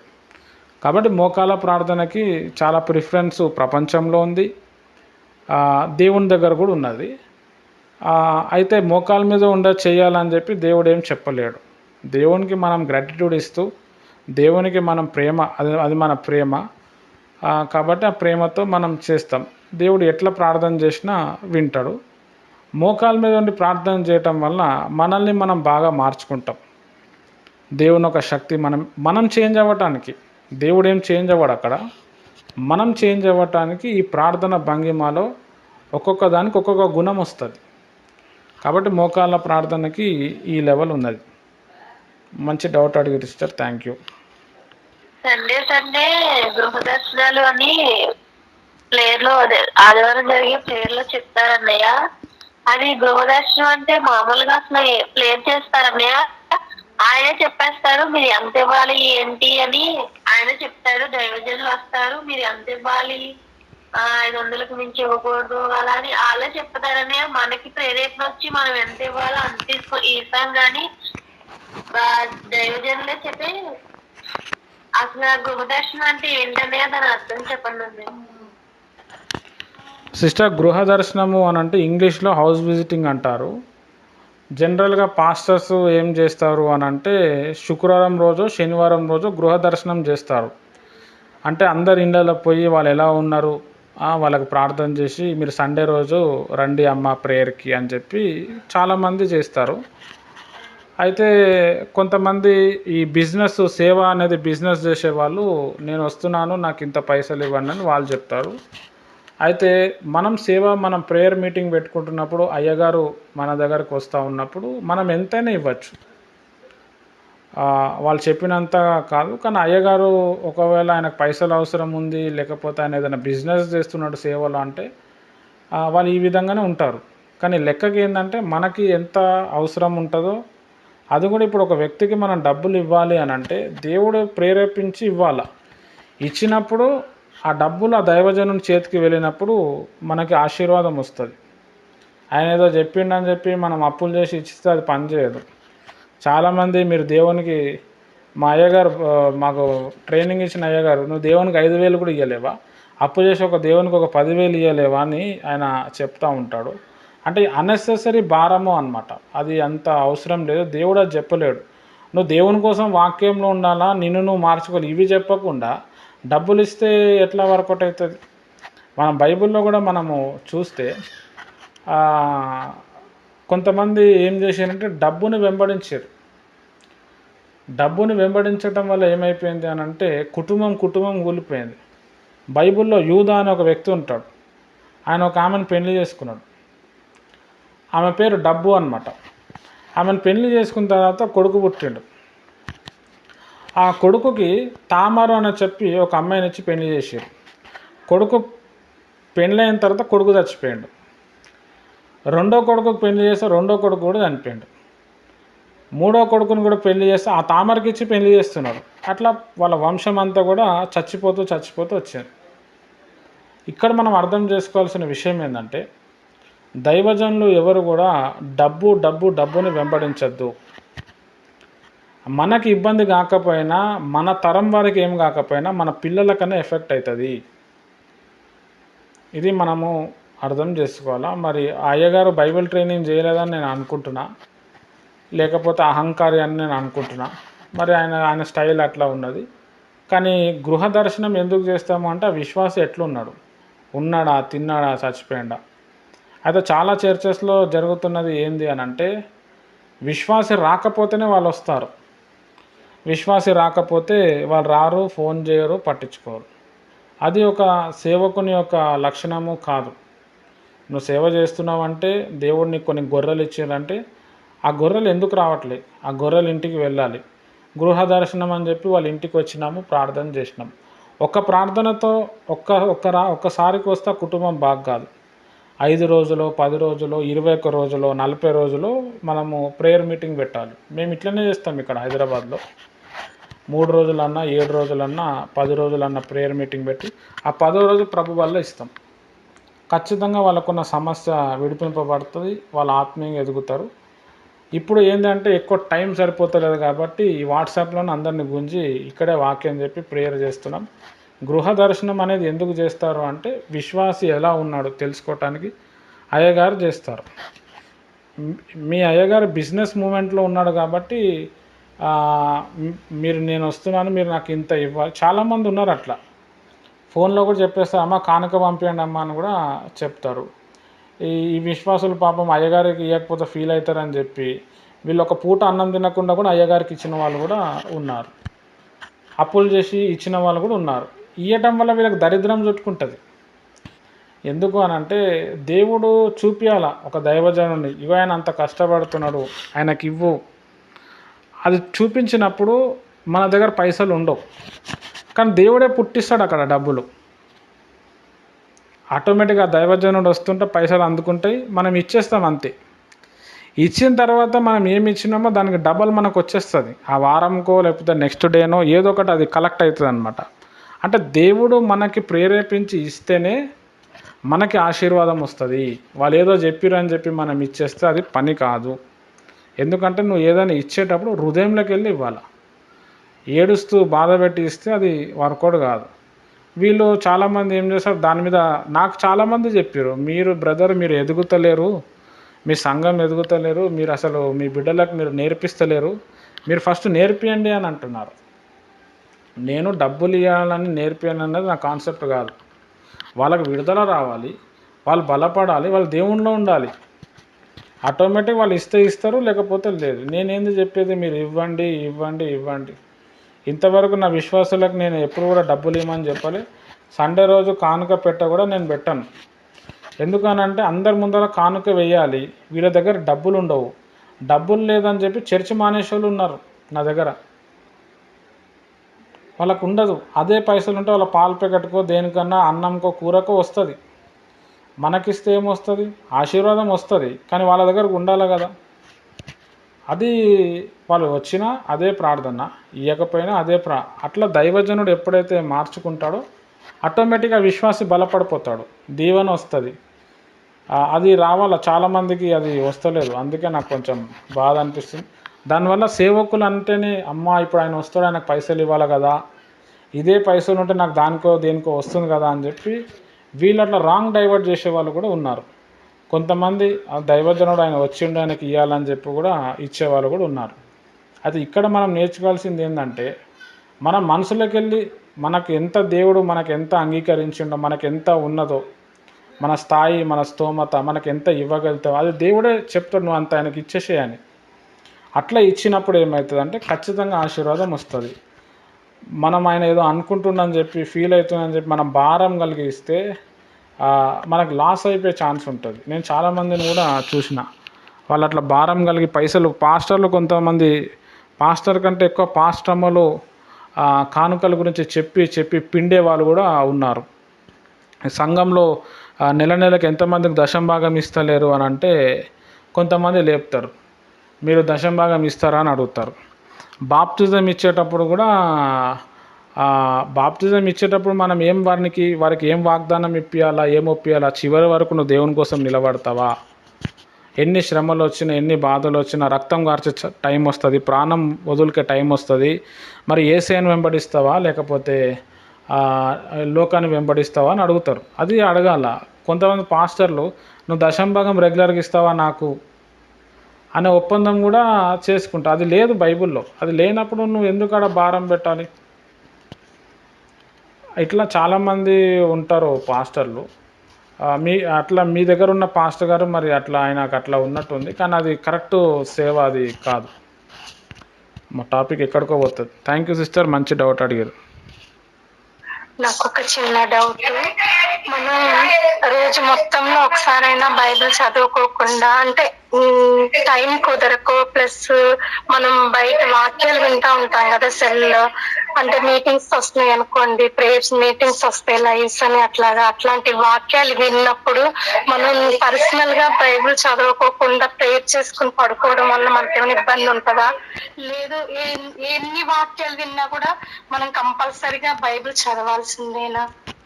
నాకు ఈ చిన్న డౌట్ క్లారిఫై ఇవ్వరా? మంచి డౌట్ అక్క. ఇప్పుడు దీనికి ఒక ఎగ్జాంపుల్ చెప్పాలి. మీరు రెగ్యులర్గా అన్నం తింటే మీకు బలం వస్తుందా, లేకపోతే ఎవరన్నా మీకు పార్టీలకు పిలిస్తే పెళ్ళిళ్ళకి పిలిస్తే ఆడ భోజనం చేస్తే బలం వస్తుందా? మీరు చెప్పండి. లక్ష్మక్క మీరు చెప్పండి. అంటే మనం ఎక్కడికి వెళ్ళి తిన్నా కూడా మనం ఆహారమే తీసుకుంటాం కదా. అదే ఏంటంటే రెగ్యులర్గా తింటే వస్తుందా, లేకపోతే అప్పుడప్పుడు పార్టీలకి పెళ్ళిళ్ళ వెళ్తే మనకి బలం వస్తుందా? మీరే చెప్పండి. రెగ్యులర్గా తింటేనే ఆరోగ్యంగా ఉంటాం. కాబట్టి ఎక్కడ మీటింగ్లకు పోయినా ఎవరు చెప్పినా, నా దగ్గర ప్రసంగాలు విన్నా, క్యాలెండర్లో వాగ్దానం చూసుకున్నా, ఖచ్చితంగా కనీసం ఒక అధ్యాయం అన్న మనం చదివిన తర్వాత ఒక 5-10 నిమిషాలు దాని గురించి ఆలోచించి పడుకుంటే బెస్ట్. దానివల్ల ఏమవుతుంది అని అంటే మనకు రావాల్సిన డబ్బులు వస్తాయి, మనకి నెమ్మది కలుగుతుంది, దేవుని వాక్యాన్ని నెరవేర్చినట్టు అవుతుంది, జ్ఞానం వస్తుంది, మనం మోసపోము, మన మీద ఉన్న దురాత్మ ఎఫెక్ట్ అనేది తగ్గిపోతుంది, మనలో ఏదైనా మార్చుకునేది ఏమైనా ఉంటే మనం మార్చుకుంటాం, దేవునిలో యోగ్యత పెరుగుతుంది. ఇవన్నీ కూడా జస్ట్ మనం పర్సనల్ బైబిల్ చదవటం వల్ల వస్తుంది. మనం ఎక్కడో మీటింగ్ల దగ్గర లేకపోతే యూట్యూబ్లో వాక్యం వింటే ఏమొస్తుంది? ఇప్పుడు ఒక మూవీ చూసినాం అనుకోండి, అదే మూవీ గురించి చదివినాం అనుకోండి, చదివేదానికి మూవీ చూసేదానికి చాలా తేడా ఉంటుంది. మూవీ చూసేటప్పుడు మైండ్ ఏం పనిచేయదు, అక్కడ అదే ఉంటుంది. చదివేటప్పుడు ఏమవుతుంది, మైండ్ అనలైజ్ చేస్తూ ఉంటుంది, ఆలోచిస్తుంది. ఇప్పుడు ఒక రాజు గురించి చదువుతున్నప్పుడు, ఒక చరిత్ర ఉన్నప్పుడు ఆ చరిత్రలో మనం పోతాం, ఆలోచిస్తాం, ఓహో అక్కడ అట్లుందా, ఇక్కడ ఇది ఉందా, ఇదంతా ఉంటుంది మనకి ఆ లెసన్లో కావచ్చు, ఆ స్టోరీలో కావచ్చు. మూవీలో మామూలుగా చూపించుకుంటూ వెళ్ళిపోతాడు, ఆయనకు ఒక 1 అవర్ ఉంటుంది కాబట్టి దృశ్య రూపం కంటే కూడా మనం పర్సనల్గా చదివి నేర్చుకోవటమే చాలా ఇంపార్టెంట్. ఇంకొక విషయం ఏంటంటే, ఒక్కొక్కడు ఒక్కొక్క రకంగా చెప్తాడు. ఇప్పుడు ఒకడేమో అన్య భాష లేదని చెప్తాడు, మనం అదే విన్నాం అనుకోండి, అదే కరెక్ట్ అనిపిస్తుంది మనకి, మోసపోయినట్టే మనం. బైబిల్ ఏముంది, అందరూ అన్య భాషలో మాట్లాడాలని ఉంది, అది చెప్పాడు అక్కడ పాయింట్. దీంట్లో ఇబ్బంది అవుతూ ఉంటుంది. మనం మీటింగ్స్కి వెళ్ళాలి, యూట్యూబ్లో కూడా వాక్యం చూడాలి, వాళ్ళు చెప్తుంది కరెక్టో రాంగ్ కూడా మనం స్వపరీక్ష చేసుకోవాలి. లేదు అని అంటే చాలా ప్రాబ్లంలో మనము పడిపోతాం. ఇట్లా బైబిల్ చదవకనే చాలామంది ఏమైపోతారు అంటే సొంత నిర్ణయాలు, అరే నేను ఒకప్పుడు ఆ వాక్యం విన్నా కదా, ఒకప్పుడు ఈడ విన్నా కదా, ఇదెందుకు ఇట్లుంది అని చెప్పి కన్ఫ్యూజన్ వస్తుంది. అందుకే దేవుడు ఏమంటాడంటే, నేను నీకు బైబిల్ ఇచ్చిన కదా, నువ్వు ఎందుకు చదవాలి అంటాడు. ఇక కొన్ని రోజులైతే బైబిల్ మన చేతిలోకి వెళ్ళిపోతుంది, అప్పుడు బైబిల్ విలువ తెలుస్తుంది. కాబట్టి ఈ మీటింగ్లు కావచ్చు, సెల్ ఫోన్లు కావచ్చు, మనల్ని పిలిచే వాళ్ళు కావచ్చు, వీళ్ళు శాశ్వతం కాదు. దేవుడు శాశ్వతం, ఆయన వాక్యం శాశ్వతం. వాక్యం చదవాలని చెప్పి బైబిల్లో ఉంది, పరీక్షించాలని చెప్పి బైబిల్లో ఉంది, ఎవరు ఏ ఆత్మ వారు ఉన్నారో తెలుసుకోవాలని చెప్పి బైబిల్లో ఉంది. కాబట్టి ఈ బైబిల్ చదివినప్పుడే మనకు అర్థమవుతుంది. నాకు ఎంతోమంది ప్రశ్నలు వేసారు, అన్య భాషలు లేవు బ్రదర్, ఎక్కడున్నాయి, అంత సైతాను, నువ్వు దానికి అర్థం చెప్పు, ఇవన్నీ చెప్పిండు. ఆడ కొరింథీయులకు రాసిన పత్రిక 14:2 ఏముంది, మనుషుడు ఎవ్వడు గ్రహింపడనున్నది. ఆడ క్లియర్గా పౌలు భక్తుడు ఇలాంటి వాళ్ళ కోసం ముందే రాసిండు, మనుషుడు ఎవ్వడు గ్రహించడు, వాడు ఆత్మ మూలంగా మర్మాలు పలుకుతున్నాడు అంటున్నాడు. ఈయన వేస్తున్న ప్రశ్న ఏంది, నువ్వు జవాబు చెప్పు, నువ్వు దానికి మీనింగ్ చెప్పు, అక్కడ ఆల్రెడీ రాసేసిండు. ఇంకా కొంతమంది ఏమంటారు, స్త్రీలు సంఘంలో మౌనంగా ఉండాలి, స్త్రీలు సేవ చేయొద్దు అని చెప్పారు. మరి యేసు ప్రభు సేవ సువార్త మగ్దలేన్ మరియనే చెప్పింది. ఒక ఆడామె ఉండి, ఒక స్త్రీ ఉండి పురుషులకు సువార్త చెప్పింది అక్కడ. తర్వాత స్త్రీలు మౌనంగా ఉండమనే ఉన్నది అక్కడ ఉన్నది, కానీ ఇక్కడ ముందే చెప్పారు కదా. ఇంకా దేవుడు నా దాసుల మీద, నా దాసురాల మీద నా ఆత్మను కుమ్మరిస్తా అన్నాడు. ఈ దాసురాలు ఎవరు మరి? ఇట్లా మనము బైబిల్ చదువుతా ఉన్నప్పుడు మనకి టక్కన వస్తుంది, కొన్ని విషయాలు తెలుస్తుంది. కాబట్టి బైబిల్ రెగ్యులర్గా చదవటం చాలా ఇంపార్టెంట్. చదవకపోతే చాలా కోల్పోతాం. దేవుడు ఆ రోజు మాట్లాడాలనుకుంటాడు, వాక్యాలు చెప్పేటప్పుడు వాళ్ళ నిర్ణయాలు చెప్పుకుంటూ పోతారు. ఇప్పుడు నేను ఉన్నాను, 3 సార్లు చెప్తున్నాను, నాకు అర్థమైంది, నా నిర్ణయం చెప్తున్నా. దేవుడి నిర్ణయం వేరే ఉంటుంది, దేవుడు వేరే రకంలో నీతో మాట్లాడాలనుకుంటుంది. అది ఎప్పుడు బైబిల్ చదివినప్పుడే మనకి తెలుస్తుంది. మనం ఎట్లయితే సెల్ ఫోన్కి ప్రిఫరెన్స్ ఇస్తున్నామో వాక్యం వింటున్నాం. సెల్ ఫోన్ ఇప్పుడు వచ్చింది, బైబిల్ ఎప్పటి నుంచో ఉంది. చాలామంది క్రైస్తవులు ఏంది అని అంటే, వాళ్ళు పాస్టర్, వాళ్ళ చర్చ్ పాస్టరు అక్కడ ఆ ఛానల్లో ఆ టైంకి రాగానే అందరూ కూర్చొని ఆ చర్చిలో వాక్యం వినేసి వెళ్ళిపోతారు టీవీలలో. అయిపోయిందని అనుకుంటారు. వీళ్ళు ఏం స్వతహాగా వీళ్ళు చదవరు. ఆ చదవకపోయేసరికి ఏమవుతుంది, వాళ్ళ ఆత్మీయ జీవితము పడిపోతుంది. ఇప్పుడు నేనే ఉన్నాను, నేను ఎన్నో వాక్యాలు చెప్పాను, నేను చదవకపోతే నేను కూడా పడిపోతా. నాకు వాక్యం తెలుసు, నాకు బాగా తెలుసు, కానీ నేను తరచుగా బైబిల్ చదవకపోతే నేను కూడా పడిపోతా. అందరికీ రూల్ అదే వర్తిస్తుంది. నువ్వు సేవకుడు అయినా విశ్వాసి అయినా రెగ్యులర్గా నువ్వు బైబిల్ చదవాలి. బైబిల్ చదివితే బెనిఫిట్స్ అన్నీ కూడా చెప్పిన, చదవకపోతే ఆ బెనిఫిట్స్ అన్నీ పోతాయి. రైట్, మంచి క్వశ్చన్ అడిగి రిజిస్టర్, థ్యాంక్ యూ. అయితే నాకు డౌట్ ఏంటంటే, ఇప్పుడు బైబిల్ చదవమంటున్నారు కదా, ఇప్పుడు మరి నాకు చదువు రాదు, కొద్ది మందికి చదువు రానప్పుడు మరి దానికి ఏం చేయాలి? మరొకటి అంటే, ఇప్పుడు అన్యులు పిలుస్తారు, ఏదన్నా ఇంట్లో పూజ అయినా దేనికైనా పిలుస్తారు, మరి అక్కడికి వెళ్ళొచ్చా? మళ్ళీ అక్కడ ఒకవేళ మనకు ఎలా ప్రార్థన చేయాలంటే వాళ్ళు చేపించుకోరు. అలాంటే దేవుడు అంటే ప్రేమ ఉంటది రమ్మంటారు, కానీ మరి అక్కడికి వెళ్ళినాక అది ప్రసాదం పెడతారు, అప్పుడు మనం ఏం చేయాలి? మరి అదొకటి. చదువు అంటే చదువు బైబిల్ చదవాలంటున్నారు కదా, మరి దానికి చదువు లేని వాళ్ళు ఉన్నాం కదా, అట్లా దానికి క్వశ్చన్. ఓకే సిస్టర్, మీరు మొత్తం 3 ప్రశ్నలు అడిగారు, నేను చెప్పడానికి ప్రయత్నం చేస్తాను. ఫస్ట్ ప్రశ్న ఏంటంటే, మేము చదువుకోలేదు, మరి మేము ఎట్లా బైబుల్ చదవాలి, మరి ఎట్లా మా మూమెంటు, దీనికోసం ఆల్రెడీ నేను ఆన్సర్ ఇచ్చినాను. ఫోన్లో ఒకప్పుడు ఇది కష్టమవుతుండే, కానీ ఇప్పుడు మనకి ఫోన్లో యాప్స్ వచ్చినాయి. మీరు ఎప్పుడైనా నెక్స్ట్ టైం వస్తే నేను చెప్తాను, లేకపోతే వాట్సాప్లో పంపిస్తాను. ప్లే స్టోర్లో తెలుగు ఆడియో బైబుల్ అని కొడితే వస్తుంది. ఆ యాప్ జస్ట్ మనం క్లిక్ చేస్తే, ఇప్పుడు ఆదికాండం అనుకోండి, నిర్గమకాండం అనుకోండి, ఒక వ్యక్తి చదువుతాడు, మనం వింటాం. అట్లా 1కి 10 సార్లు వింటే కొంచెం మాటలు గుర్తుంటాయి. అది కూడా మనం చదివినట్టే. ఇంకా ఇప్పుడు మనకు చదువు లేదు, ఉన్న అవకాశాన్ని మనం వాడుకోవాలి. అట్లా చదువు రాని మేధావులందరూ కూడా ఆ యాప్ విని మనము బైబుల్ నేర్చుకోవచ్చు. రెండో ప్రశ్న ఏంటంటే, అన్యులు పిలిచారు, మరి వాళ్ళ దగ్గరకు వెళ్ళాలా వెళ్ళొద్దా అంటే, తప్పకుండా వెళ్ళాలి. మనం వెళ్ళి వస్తానమ్మా అని చెప్పాలి, మనం వెళ్ళాలి, మంచి ప్రార్థనలో ఉండి వెళ్ళాలి. ఆ వెళ్ళినప్పుడు ఏమవుతారంటే, అక్కడ ఇంకా వేరే వాళ్ళు కూడా మనకు దొరుకుతారు. అక్కడ విశ్వాసి ప్రభువుని నమ్మచ్చు, నమ్మకపోవచ్చు. మనం అక్కడ ఎందుకు వెళ్తున్నాము? ప్రభు ప్రేమను చూపించడానికి వెళ్తున్నాము. ఇంకా కొంతమంది ఆత్మలను దొరకటానికి మనం వెళ్తున్నాము. అందరినీ పరిచయం చేసుకొని, అక్కడ అందరికి వాటర్ పంచి, చాయ్ పంచి, ఆడ పని చేసుకొని మనము అక్కడ క్లిక్ అయిపోతాం. మనం వెళ్ళలేదనుకోండి, ఆడ సేవ జరగదు, సువార్త జరగదు, క్లిక్గాము. దాని తర్వాత కొంతమంది ప్రసాదం పెడతారు, వాళ్ళకి చెప్పాలి, మేము ప్రసాదం తినకూడదండి, మేము బైబిల్లో ఉన్నాము, మేము బాప్తిజం తీసుకున్నాము, మేము దేవునికి మాట ఇచ్చినాము, అది కాకుండా వేరేది ఏదైనా పెట్టండి, మేము తింటాం. లేదు, ఎవరికి కోసినా రక్తమే వస్తుంది,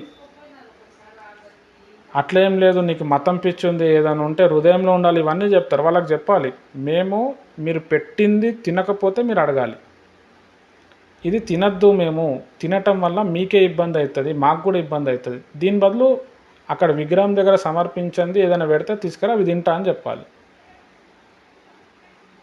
వాళ్ళు కొంతమంది మనకు మర్యాద ఇచ్చేటోళ్ళు ఉంటారు, చెప్తే వాళ్ళు అర్థం చేసుకుంటారు, వింటే వింటారు, లేకపోతే లేదు. మనం చెప్పాలి, విన్నారు అని అనుకోండి, మన విలువ తెలుసు, సరే అమ్మా, సరే పర్వాలేదు, సరే అమ్మ, వేరేది పెట్టినప్పుడు మనం తినాలి. ఎందుకు తినకూడదు అని అంటే, అది తిన్నప్పుడు సైతాన్ ఆవరిస్తుంది, మనకి ఇబ్బంది అయిపోతుంది.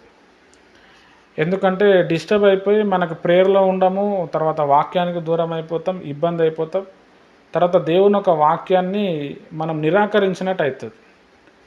ఒక్కొక్కసారి పరిస్థితులను బట్టి ఫోర్స్గా తినిపించేస్తారు. వాళ్ళకి చెప్పాలి, తింటే ఇబ్బంది అవుతుందండి, మీకవుతుంది, నాకవుతుంది అని చెప్పాలి. వాళ్ళు ఫోర్స్గా కొంతమంది ఉంటారు. ఇప్పుడు భార్య ప్రభువులో వచ్చింది అనుకోండి, భర్త నువ్వు ఖచ్చితంగా తినాలి, లేకపోతే నా పరువు పోతుందని చెప్తారు. అప్పుడు తిన్నా కానీ ఆ తినిపించడానికి ఎఫెక్ట్ అవుతుంది, మనకేం కాదు. అట్లా ఈ 4 కోణాల్లో మనం ఆలోచన చేసుకొని ముందుకు వెళ్ళిపోతే బెస్ట్. నేను వస్తాను, ఉంటాను, పని చేస్తా, అన్నీ చేస్తాను, అక్కడ ఏమైనా ప్రసాదం ఉంటే తినను, వేరేది ఏదైనా తింటాను అని చెప్పాలి. వాళ్ళు చాలా సంతోషపడి, వాళ్ళు మనని సరే వస్తే చాలు అనుకుంటే మనం అక్కడ ఖచ్చితంగా మనం వెళ్ళాలి. మనం వెళ్ళకపోతే అక్కడ సువార్త జరగదు, సేవ జరగదు. అట్లా మీటింగ్ ఏదైనా పెట్టినప్పుడు కూడా, ఏదైనా ఫంక్షన్ పెట్టినప్పుడు అప్పుడప్పుడు వాళ్ళకి ఫోన్లలో నేను ప్రార్థన చేస్తాను డబ్బుల కోసం అని వాళ్ళకి తరచుగా ప్రేయర్ చేయటము. వాళ్ళు 9 గంటలకు పిలిస్తే మనం 8 గంటలకు పోయి ఆడ పని చేయటము, మళ్ళీ వాళ్ళకి చెప్పటము, నేనైతే ప్రార్థన చేశాను, మరి దేవుడు చాలా మంచి ఫంక్షన్ చేసిండు, వంటలు మంచి, వాళ్ళకు ఒక నమ్మకం వస్తుంది, ఓహో పలానా వ్యక్తి నా కోసం ప్రేయర్ చేశారు అని చెప్పి వాళ్ళు మనతో కనెక్ట్ అవుతారు. ఏదైనా అవునండి, మీరు ప్రార్థన చేసిన తర్వాత నాకు డబ్బులు దొరికినాయి, నాకు అది జరిగింది, ఇది జరిగింది అని చెప్పి సంతోషపడతారు. ఇప్పుడు మా శ్వేత వాళ్ళ వదినే ఉన్నారు, వదినకు ఒక అమ్మాయి ఉంది. ఆ అమ్మాయిది పెళ్ళి, ఆమె మెచ్యూరిటీ ఫంక్షన్ వచ్చింది. వాళ్ళంతా కూడా అన్యులే అనమాట. అయితే నేను ప్రార్థన చేసిన, అక్క నేను నీకు ప్రేయర్ చేస్తా, అస్సలు పైసలు లేవు వాళ్ళ దగ్గర, చాలా కష్టం, ఫంక్షన్ చేయాలని చెప్పి చాలా ఆశ, ఒకటే అమ్మాయి అని. ప్రేయర్ చేయగానే వాళ్ళ తమ్ముడికి లోన్ రిలీజ్ అయింది. ఇట్లా ప్రేయర్ చేసినా నెక్స్ట్ డే లోన్ రిలీజ్ అయింది, ఆయన ఇచ్చేసిండు పైసలు. ఆమె ఆ ఫంక్షన్లో వచ్చిన వాళ్ళకి అందరికీ చెప్పింది శాంసంగ్ ప్రేయర్ చేసిండు, లోన్ వచ్చింది.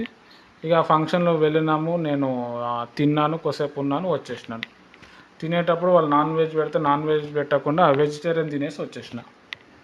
నాన్ వెజ్ ఎందుకు తినలేదు అంటే ఆ విగ్రహాల ముందర కట్ చేసారు వాళ్ళు, అది మళ్ళీ అది సేమ్ ప్రసాదం టైపే, అది మళ్ళీ మనకు ఎఫెక్ట్ అవుతుంది. ఎందుకు మీరు నాన్ వెజ్ తింటలేరు అంటే ఈరోజు శుక్రవారం నేను తిననని చెప్పిన.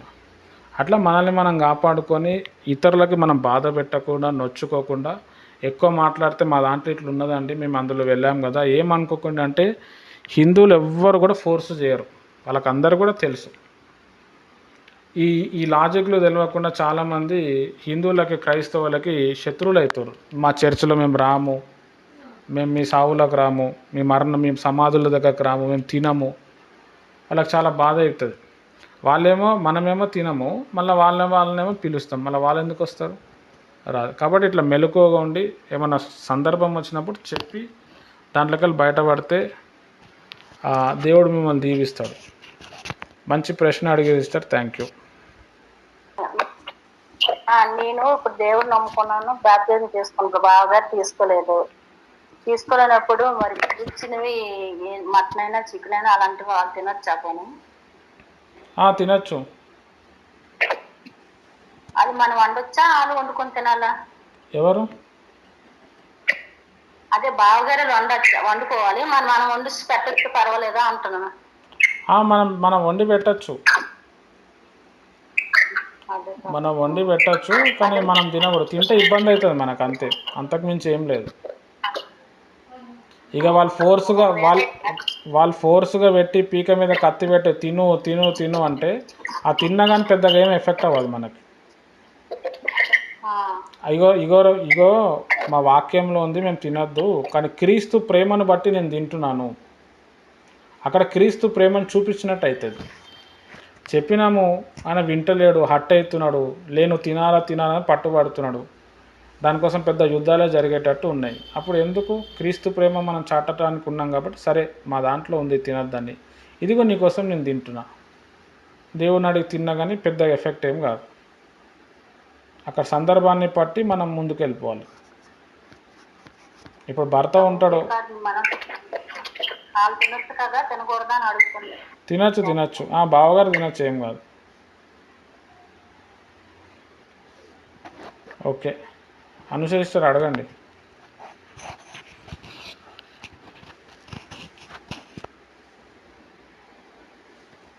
ఇంకెవరికి ఏదైనా డౌట్ ఉంటే అడగండి. Praise lord. అదే మన ఒక వీడియో పెట్టారు కదా ప్రేయర్ గురించి, ముట్లో కాలు మీద ముసుకేసుకునేది, ముసుగులాకపోవటం, అది ఇప్పుడు కాంప్యూటర్ ఉన్న జనాలు ఉన్నారు కదండి, అందులో చాలా మంది కొంతమంది జాబులు చేసిన వాళ్ళు ఉన్నారు కదా, వాళ్ళు తల మీద ముసుకేసుకోరు కదా, కన్ఫర్మ్ గా ముసుకేసుకుని ఉండాలా లేకపోతే ఏంటి అనేసి నాకు డౌట్ అండి. అంటే ఇప్పుడు షాప్ లో ఉన్నాం కదా, మేము కూడా తల మీద ముసుకేసుకుని లేకుండానే ఉన్నాను, ఇంట్లో ఉంటే కంపల్సరీ క్లాత్ కట్టుకుంటాను. చెప్పండి అని నాకు డౌట్. ఓకే అక్క, ఇప్పుడు మీరు ఒక దగ్గర వర్క్ చేస్తున్నారు, దాంట్లో కూడా ప్రేయర్లో ఉన్నారు. అట్లా అన్నప్పుడు మీరు ఏం చేయాలంటే వర్క్ కన్నా రెస్పెక్ట్ ఇవ్వాలి, ప్రేయర్ కన్నా రెస్పెక్ట్ ఇవ్వాలి. మీరు ఒకవేళ ప్రేయర్ చేస్తూ వర్క్ చేస్తున్నారు అంటే మీ మేడం దగ్గర పర్మిషన్ తీసుకొని, మేము ఇట్లా తల మీద ముసుకేసుకుంటాము అని చెప్పి, మీరు తల మీద ముసుకేసుకుంటే ఏమీ ప్రాబ్లం ఉండదు. అయ్యో నేను ప్రేయర్లో ఉన్నా కదా అని చెప్పి మనం ముసుగు వేసుకోకుండా మాత్రము ఉండకూడదు. ముసుగు ఖచ్చితంగా వేసుకోవాలి. మీరు వర్క్లైనా ఉండండి, బయటనా ఉండండి. లేదు మూమెంట్ లేదనుకో, ఫోన్ కట్ చేసి పక్కకు జరిపోండి. అది అంటే మనం అక్కడ వర్క్ అని చెప్పి అటు దేవుణ్ణి మనం ఇన్సల్ట్ చేసినట్టు అవుతుంది. మంచి డౌట్ అడిగిరాక థ్యాంక్ యూ. అదే దానిలు ప్రార్థన చేసినప్పుడు ఒకరోజు ఉపవాసం ఉన్నారు కదా, అప్పుడు వెంటనే ప్రేయర్ ఆన్సర్ రాలేదు కదా, దూతలు మరి పైన యుద్ధం జరిగిందని చెప్తారు. అంటే మన ప్రేయర్స్ అన్న ఈ దూతలే పట్టుకెళ్తాయా, లేకపోతే మరి అన్ని భాషలు ప్రేయర్ చేసినప్పుడు డైరెక్ట్ దేవుడితోనే మాట్లాడతామని అంటున్నారు కదా, మరి ఒక నార్మల్ ప్రేయర్ అయితే దేవదూతలు పట్టుకెళ్తారు, అన్ని భాషల ప్రేయర్ కూడా అదే రకంగా దేవుడి దగ్గరికి చేరుతుంది అని చిన్న డౌట్. ఓకే, మనం ఏ ప్రేయర్ చేసినా అన్య భాషలు మాట్లాడినా అవి దేవదూతలే తీసుకొని పోతాయి. బైబిల్లో ఉంది భాషతో మాట్లాడేవాడు దేవునితో మాట్లాడుతున్నాడు అని చెప్పి. అంటే ఆ పాయింట్ అక్కడ ఎందుకు చెప్పాల్సి వచ్చిందంటే, ఇప్పుడు భాషలతో మాట్లాడితే గాల్లో మాట్లాడినట్టు ఉంటుంది. అంటే మన కామన్ సెన్స్ కూడా కొన్ని తెలియవు. అందుకే పౌలు భక్తుడు ఏమని చెప్పిండంటే, భాషతో మాట్లాడేవాడు దేవునితోనే మాట్లాడతాడు. మీరు అడుగుతున్న డౌట్ ఏంటంటే, మనం చేసే ప్రేయర్స్ దేవదూత తీసుకుపోతాడా లేకపోతే అది అటే పోతుందా అంటే, ఏ ప్రేయర్ అయినా దేవదూతనే తీసుకొని పోతాడు. అది మనకు సంబంధించిన దేవదూత ఉంటాడు, ఆ దేవదూత మన లోపల ఉంటాడు, ఆ దేవదూత తీసుకొని పోతాడు. కొన్ని ప్రత్యేకమైన ప్రార్థనలు ఉన్నప్పుడు దేవుడు తన దూతల్ని పంపించి కూడా తీసుకొని పోతాడు.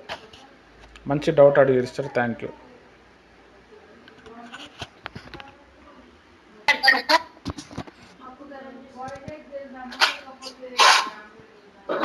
బ్రదర్, ఇప్పుడు ప్రేయర్ గురించి మీరు చెప్పారు కదా, దేవదూతలు తీసుకుని వెళ్తారు అనేసి. అయితే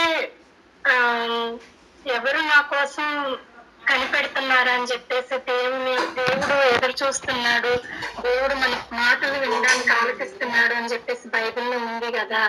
మళ్ళీ ఇద్దరు ముగ్గురు నా నామంలో ఎక్కడైతే కూడి ఉంటారో వాళ్ళ మధ్యలో నేను ఉంటాను అని చెప్పారు కదా. మరి దేవదూతలు మన ప్రేయర్ తీసుకెళ్తారు అని అంటున్నారు. మరి దేవుడే స్వయంగా నేను ఆలకిస్తాను చెవికి, ఎవరు నా గురించి ఆలోచిస్తారని నేను ఎదురు చూస్తానని చెప్పి అంటున్నాడు కదా.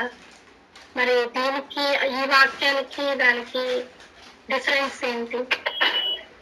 ఓకే అక్క, మంచి డౌట్ అడిగారక్క, థ్యాంక్ యూ.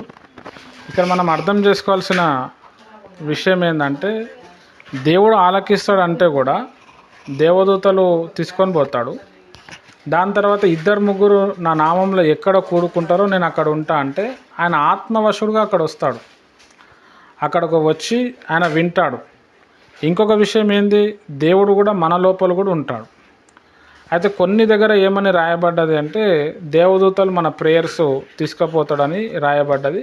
అది మనం దానియేలు గ్రంథంలో మనం చూస్తాం. నువ్వు ప్రేయర్ చేసేటప్పుడు అప్పుడే వెంటనే నేను ఆన్సర్ పంపించాడు దేవుడు, కానీ యుద్ధం జరిగింది, లేట్ అయిపోయింది. ఇదిగో దీనికి మర్మం ఇది, దేవుడు నీకు జ్ఞానం ఇస్తున్నాడు అని చెప్పి దేవదూతలు వచ్చి చెప్తున్నారు. ఇంకొక విషయము, మనకి అద్భుతమైన విషయం ఏంటంటే, మనం బైబిల్ చదివేటప్పుడు కావచ్చు, మనం ప్రేయర్ చేసేటప్పుడు కావచ్చు, ఏదైనా మనకు కనిపిస్తుంది, ఏదైనా మనం గ్రహించినాము అంటే అది దేవదూత ద్వారానే మనకి లింక్ అవుతుంది అనమాట. అంటే దేవదూత ద్వారానే మనకి దొరుకుతుంది. దేవదూతని ఇంకొక పేర్లు ఏమంటారు అంటే, వాళ్ళు మెసెంజర్స్ అంటారు. ఇప్పుడు ఒక అయ్యగారు ఒక వాక్యం చెప్తున్నాడు, నాకు దేవుడు మాట్లాడండి అంటే దేవుడు దేవదూతలకు చెప్తారు. అప్పుడు ఈ దేవదూతలు ఏం చేస్తారు అంటే మనకు వచ్చి ఆన్సర్స్ ఇస్తాడు. మనం ఏదైనా ప్రేయర్ చేస్తూ ఉన్నప్పుడు ఆ ప్రేయర్స్ కూడా ఈ దేవదూతలే తీసుకొని పోతారు. కానీ అక్కడ దేవుడు చెప్పిన ఫార్మాట్ ఏంటంటే, నేను వింటున్నాను, నేను ఆలకిస్తున్నాను. ఎట్లా ఆలకిస్తున్నాడు, ఈ దేవదూతలు పోయి చెప్తారు. దేవదూతల పనే అది. కాబట్టి ప్రతి దాంట్లో దేవదూతల పరిచర్య అనేది ఉంటుంది. ఆ పరిచర్య గురించి అర్థమైనప్పుడు నేను చెప్పిన ఆన్సర్ ఇంకా డీప్గా మనకి అర్థమవుతుంది. బైబిల్లో మనం ఎవరిని తీసుకున్నా కానీ దేవదూతలు లేకుండా ఏ పని కూడా జరగలేదు. ఇప్పుడు బైబిల్లో ఫిలిప్ అనే వ్యక్తికి దేవదూత వచ్చి మాట్లాడతాడు. ఏలియా అనే భక్తుడికి దేవదూత వచ్చి మాట్లాడాడు. దేవుడు ఒక దగ్గర మాట్లాడినట్టు కనిపిస్తుంది, యెహోవా దూత మాట్లాడినట్టు కనిపిస్తుంది, యెహోవాయే మాట్లాడినట్టు కనిపిస్తుంది. అక్కడ దేవదూతపై ఆన్సర్స్ దేవుని దగ్గర తీసుకొని వెళ్ళినా, పోనీ యెహోవా దూత అనే వచ్చినా కానీ అక్కడ మొత్తం మీనింగ్ ఏంది అని అంటే, దేవుడే కథా క్రియ అన్నీ కూడా చేస్తూ ఉన్నాడు. అయితే దేవుడు కొన్ని విషయాల్లో దేవదూతల సహాయం తీసుకొని ఆయన ముందుకు వెళ్తూ ఉంటాడు. కొన్ని దగ్గర దేవుడు ఏమని చెప్పిండంటే, నేను వింటున్నా అని చెప్పిండు, నేను ఆలకిస్తున్నా అని చెప్పిండు. కొన్ని దగ్గర ఏంది అని అంటే దేవదూతల ఆన్సరు తీసుకొస్తున్నాయని చెప్తాడు. అంటే ఈ రెండు కూడా ఓకే. ఈ రెండిట్లో మనం మిక్స్ చేసినప్పుడు మనకి క్లియర్ ఆన్సర్ వస్తుంది. మంచి డౌట్ అడిగిరాక, థ్యాంక్ యూ. మనం ప్రే చేసినప్పుడు ఆత్మీయ లోకంలో మనం వెళ్ళినట్లు, కొంతమందికి ప్రవచనం చెప్పినట్లు, కొంచెం మందికి ప్రే చేసినట్టుగా వాళ్ళు తప్పిపోతుంటే మనం అదే కళ్ళలోనే వాళ్ళతో దానికి అర్థం చెప్పడం, ఇలా ఉండమని, ఇదంతా కూడా ఆత్మీయ లోకంలో పరిచర్య అన్నయ్య, లేకపోతే మనలో ఉన్న దేవదూత వెళ్ళి మన ప్రార్థన వల్ల వాళ్ళకి అలా సహాయంగా ఉండి వాళ్ళ మనసులు మార్చుతుందా అన్నయ్య? దీని గురించి చెప్పండి. మీరు ఏదైతే క్వశ్చన్ వేసారో నేను కొంచెం వినలేదు, మళ్ళీ ఒకసారి చెప్పండి సిస్టర్. కాన్సన్ట్రేషన్ ఎగిరిపోయింది, మళ్ళీ ఒకసారి చెప్పండి. ప్రైజ్ అని అంటే మనం ప్రేయర్స్ అవి చేస్తూ ఉంటాం కదండి. ప్రేయర్ చేసి పడుకున్నప్పుడు మన ఆత్మ వెళ్ళిపోతా ఉంటది. అంటే వేరే వారికి ప్రేయర్ చేయడము, అంటే కల్లోనే ప్రవచనం చెప్పడం, ఒకవేళ వాళ్ళు తప్పిపోతుంటే వాళ్ళకి వాక్యంలోంచి చెప్పి సరి చేయడము, ఇవన్నీ కూడా నేను చూస్తున్నాను అని ఆ కల్లో. అంటే మనం ఆత్మీయ లోకంలో కూడా పరిచర్య చేస్తున్నామా, కొంతమంది పడిపోతుంటే వాళ్ళు పట్టుకోవడం, అంటే మనలోని దేవదూత వెళ్ళి వాళ్ళకి సహాయంగా ఉంటుందా, వాళ్ళ ఆత్మకి సరి చేస్తుందా, లేకపోతే మనమే వెళ్ళి మన ప్రేయర్ వల్ల మన ఆత్మ వెళ్తుందా, అక్కడ కూడా మనం పరిచర్య చేస్తున్నామా వేరే ఒక్కరికి అని అడుగుతున్నానండి. ఓకే సిస్టర్, మంచి డౌట్ అడిగి దీని గురించి చెప్పినా నేను. మనం కళలో కొంతమందికి కనిపించి, ఇప్పుడు నేను చాలామంది కళలో కనిపిస్తుంటా, మీరు మా ఇంటికి వచ్చారు సార్ బ్రదర్ ప్రేయర్ చేసారని చెప్తూ ఉంటారు. నేను రాలే, నా అంతరాత్మ రాలే, నాలో దేవదూత ఉంటాడు, సేమ్ నాలానే ఉంటాడు ఆ దేవదూత. దేవుడు నా కోసం అపాయింట్ చేసిండు ఆ దేవదూత. ఆ దేవదూత వెళ్తాడు. ఆ దేవదూతకి యాక్సెస్ ఎక్కడ దొరుకుతుంది? నేను చేసే ప్రేయర్ బట్టి దొరుకుతుంది. అట్లా ఇప్పుడు మీరు ఉన్నారు, మీరు పోయి చాలామందికి ప్రేయర్ చేస్తున్నారు, స్వస్థతలు జరుగుతున్నాయి, మీకు అట్లా అనిపిస్తుంది అని అంటే అది మీ లోపల ఉన్న దేవదూత వెళ్ళి ఆ పని జరిగిస్తున్నాడు, మీ అంతరాత్మ పోతలేదు. మన అంతరాత్మ పోయే ఛాన్సెస్ కూడా ఉంటాయి. అది ఎప్పుడు పోతుంది అంటే మనం మెలకువగా ఉన్నప్పుడు పోతుంది. ఇప్పుడు యోహాన్ ప్రకటన గ్రంథం రాసిన యోహాన్ భక్తుడు ఉన్నాడు. ఆయన మోకాల మీద ఉండి ప్రార్థన చేస్తే ఆయన ఆత్మ బయటకు వచ్చి పరలోకానికి పోయింది. ఆ టైంలో ఆయన నిద్రపోతలేడు, ఆయన మెలకువగా ఉన్నాడు. మీ అంతరాత్మ ఎప్పుడు బయటికి వస్తుంది అంటే మీరు బాగా ప్రార్థనలో లీలమైనప్పుడు మీ అంతరాత్మ బయటికి వచ్చి అది వెళ్ళి అంతరాత్మ లోకంలో అన్నీ చూసి వస్తుంది. మీరు నిద్రలో ఉన్నప్పుడు కొన్ని కనబడతాయి, అది మీ అంతరాత్మ పోతలేదు, మీ లోపల ఉన్న దేవదూత సేమ్ మీలానే ఉంటాడు. ఆ దేవదూత కూడా ఒక పేరు ఉంటుంది, మనం ప్రార్థన చేస్తే దేవుడు ఆ పేరు కూడా మనకి బయలుపరుస్తాడు. ఆ దేవదూత వెళ్తాడు. మంచి డౌట్ అడిగారు సార్, థ్యాంక్ యూ.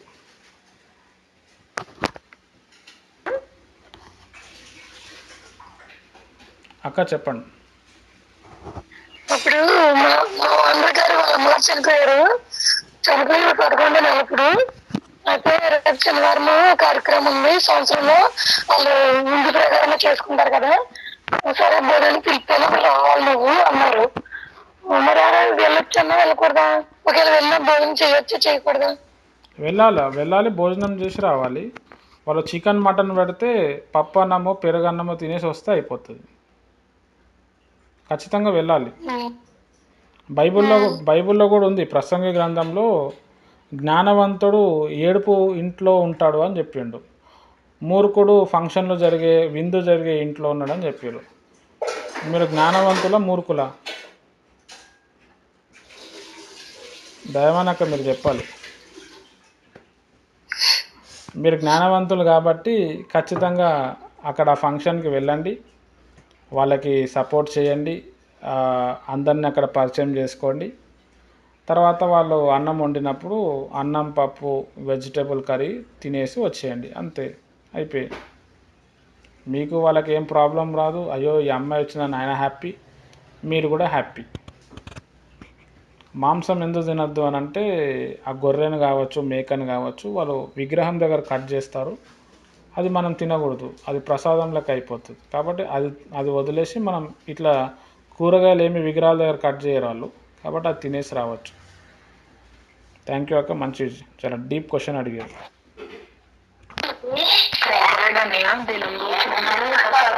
అది మెచ్యూర్ ఫంక్షన్ కోసం తినకూడదని చాలా మంది పాస్టర్లు చెప్తా ఉంటారని నేను తింటాను.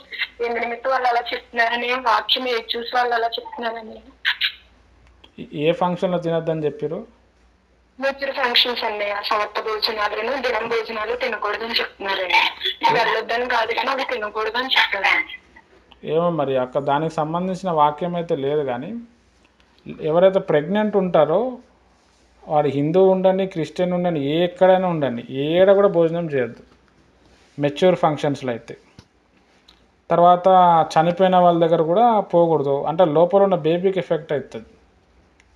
ఎందుకు ఎఫెక్ట్ అవుతుందో నాకు కూడా తెలియదు. అంటే ప్రెగ్నెంట్ ఉన్న వాళ్ళకి చాలా డిస్టర్బెన్స్ ఉంటాయి, కాబట్టి ఆ మెచ్యూర్డ్ ఫంక్షన్లో అక్కడ వెళ్ళకూడదు.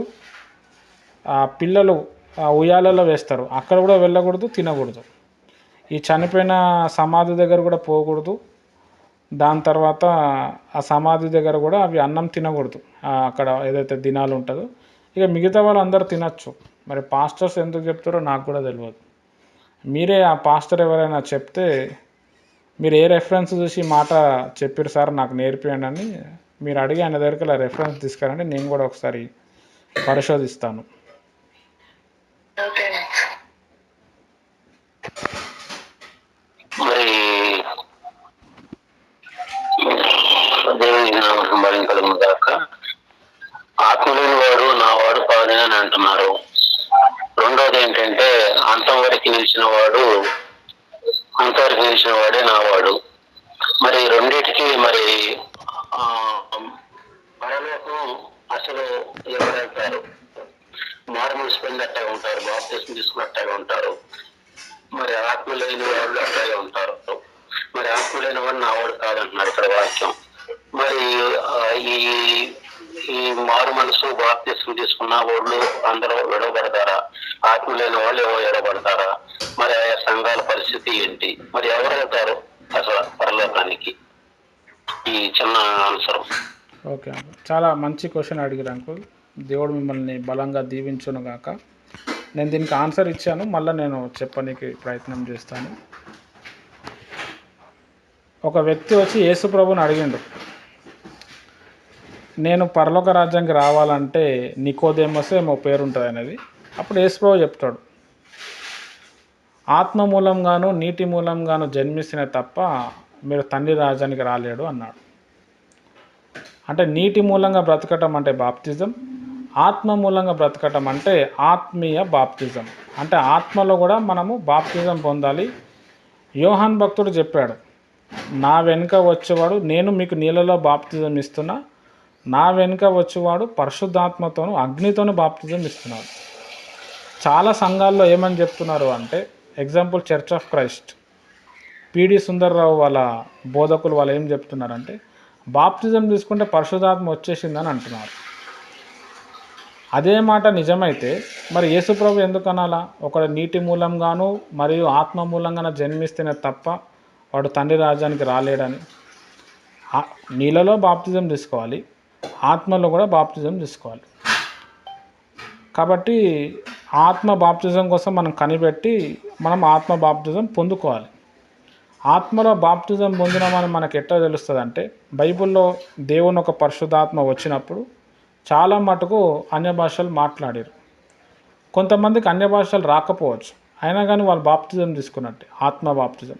అంటే వాళ్ళ లైఫ్ చేంజ్ అయిపోతుంది, వాళ్ళ మైండ్ చేంజ్ అవుతుంది, దేవుని కోసం ఏదైనా పని జరగాలని ఉంటుంది, వాళ్ళకి వేరే వరం కూడా వచ్చే ఛాన్స్ ఉంటుంది. తర్వాత మీరు అడిగిన క్వశ్చన్ ఏంటంటే, అంతం వరకు సహించువాడే ధన్యుడు అన్నాడు. మనం పరలోక రాజ్యానికి పోవాలి అంటే ఆత్మలో బాప్తిజం తీసుకోవాలి, నీళ్ళలో బాప్తిజం తీసుకోవాలి, అంతం వరకు సహించాలి. అంతం వరకు సహించువాడే ధన్యుడు, వాడే ఎత్తబడతాడు. పరిశుద్ధులే ఎత్తబడతారు, పాపులు నరకాన్ని పోతారు. అట్లా అని చెప్పి మనం మారు మనసు పొంది నీళ్ళలో బాప్తిజం పొంది పరిశుద్ధాత్మ పొందుకొని మనం శోధనను జయించలేకపోతే మళ్ళీ మనం నరకానికి పోతాం. చాలామంది కూడా విడవబడతారు లోకంలో. ఇప్పుడు కనిపించే సోకాళ్ళు పాస్టర్స్ ఎంతమంది అయితే ఉన్నారో, బైబిల్ పండితులు ఉన్నారు, లేకపోతే ఎంతోమంది ఉన్నారు, వాళ్ళందరూ కూడా వాళ్ళందరూ కూడా ఇక్కడే ఉండిపోతారు. వాళ్ళు పోరు పరలోక రాజ్యానికి. ఎందుకు పోరు అని అంటే, వాళ్ళు వాక్యాన్ని నెరవేర్చలేరు, వాళ్ళు సహించుకుంటలేరు. అంతం వరకు సహించడం అంటే ఏంది? పాపాన్ని జయించాలి, లోకాన్ని జయించాలి, కోరికలను జయించాలి. ఏదైనా వ్యామోహం ఉంటే, ఏమైనా అలవాట్లు ఉంటే అవన్నిటిని జయించాలి. అవన్నీ జయిస్తేనే, అవన్నీ ఇక్కడ వదిలేస్తేనే అక్కడ పరలోకానికి పోవటానికి వెయిట్ తగ్గిపోతుంది.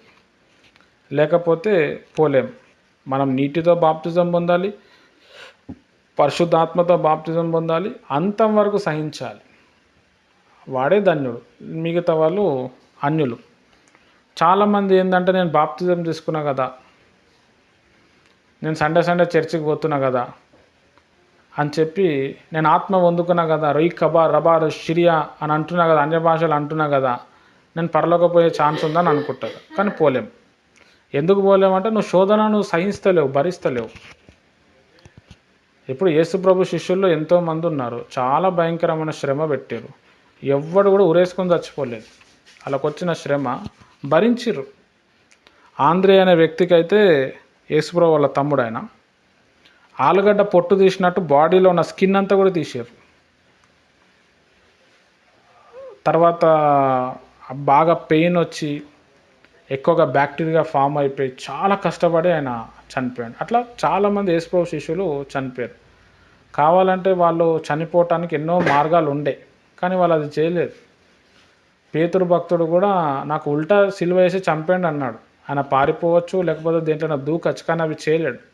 ఎందుకంటే నేను ప్రభువు కొరకు, అది క్రైస్తవుడికి ఆ లెవెల్ రావాలా. ఆ లెవెల్ ఎప్పుడు వస్తుంది? మీరు మారు మనసు పొందాలి, బాప్తిజం పొందాలి, పరిశుద్ధాత్మ పొందాలి, ప్రతిరోజు వాక్యం నేర్చుకుంటూ ఉండాలి, వాక్యం ప్రకారం జీవించాలి. ఇప్పుడు నేను చెప్పిన పద్ధతి ప్రకారం చూస్తే చాలామంది నరకాన్ని పోయే బ్యాచ్. ఈ బ్యాచ్ గురించి తెలియకనే చాలా డిబేట్లు, చాలా కొట్లాటలు, చాలా గొడవలు, క్రిస్టియన్స్ కూడా బూతులు తిట్టడం, పాస్టర్లే తిట్టడం, పాస్టర్లు పాడు పనులన్నీ కూడా చేయటం. నాకు శరీరం ఉంది, దావీదు పాపం చేయలేడా? పౌలు భక్తుడు ఏమంటాడంటే greet everyone with holy kiss అని ఒక మాట, పరిశుద్ధ ముద్దుతో అందరినీ మీరు ఆహ్వానించండి అని చెప్తే, ఇగో పరిశుద్ధమైన ముద్దు ఉందని చెప్పి పాస్టర్లు విశ్వాసులను ముద్దు పెడుతున్నారు. అయ్యా నువ్వు అలా ముద్దు ఎందుకు పెడుతున్నావు అంటే, ఇక బైబిల్లో ఉంది కదా అంటున్నారు. పౌలు భక్తుడు తిమోతికి ఏమంటాడంటే ఊకే వాటరే తాగకు, జబ్బు నిమిత్తము కొంచెం ద్రాక్షారసం తీసుకో అని చెప్పిండు. అది ఇంగ్లీష్లో వైన్ అని పడ్డది ఆడ. అగో వైన్ అని ఉందని చెప్పి ఇగో వైన్ షాప్లో పోయి నేను మందు తాగుతా అని చెప్పి పాస్టర్లే మందు తాగేటోళ్ళు కూడా ఉన్నారు. అంటే వాళ్ళు సహించలేక, ఈ శోధనలు ఇవన్నీ జయించలేక వాళ్ళు పడిపోతున్నారు. వాళ్ళు మంచి ఆత్మపూర్ణులు, మంచి భాషలు మాట్లాడుతుర్రు, మంచి ప్రవచనం ఉంది, బైబిల్ మొత్తం నమిలేసిర్రు, కానీ సహించే బుద్ధి లేదు. ఎట్లా పోతారు పరలోకానికి? పరిశుద్ధులే ఎత్తబడతారు. పరిశుద్ధంగా ఉండడానికి ఫస్ట్ ప్రిఫరెన్స్ బాప్తిజం, సెకండ్ ప్రిఫరెన్స్ ఆత్మతో నింపబడటం, థర్డ్ ప్రిఫరెన్స్ అవి రెండింటిని కాపాడుకుంటే చివరి వరకు రావాలి. రక్షణ ఇచ్చిన రక్షణ అనేది ఒక వస్త్రం, ఆ వస్త్రాన్ని పవిత్రంగా మనం కాపాడుకోవాలి. ఆ కాపాడుకుంటేనే ఆ వస్త్రమే మనని పరలోక రాజ్యం తీసుకుపోతుంది.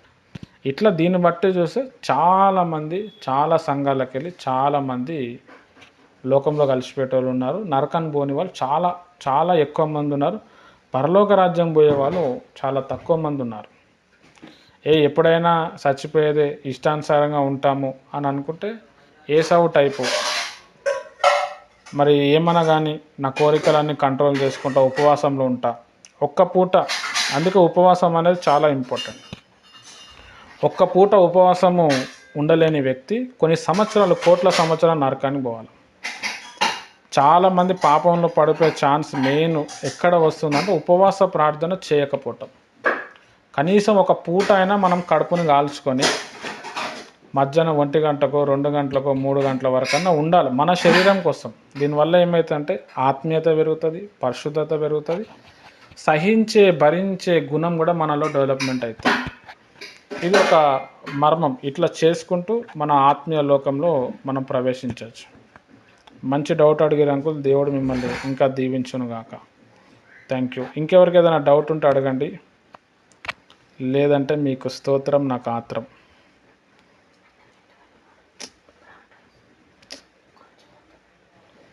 Dinesh praise lord. 31 తారీఖు మా అన్న కొడుకు పెళ్ళుంది, ఒడిబియ్యం పోసుకో అన్న అతన్ని. పోసుకోవద్దు, నేను చెప్పు వాళ్ళకి, నేను పోసుకోను, నేను యేసుప్రభుని నమ్మినానని చెప్పు. నేను పోసుకోవద్దు, మా దాంట్లో పోసుకుంటే ఖచ్చితంగా అడ్డం పడిపోతావు. ఎందుకంటే వాళ్ళు కూడా దేవుని నమ్ముకున్నోళ్ళే. దేవుని నమ్ముకుంటే అసలు అది అన్యుల ఆచారం, అది చేయొద్దు మనం. అదే మళ్ళీ అదొక డౌట్ వచ్చి మళ్ళీ అడిగితే పోసుకోవద్దు. నువ్వు బట్టలు తీసుకొస్తే బట్టలు పెట్టించుకోండి. ఇట్లా బియ్యం అది అన్యుల ఆచారం, ఇది మనం చేయకూడదు.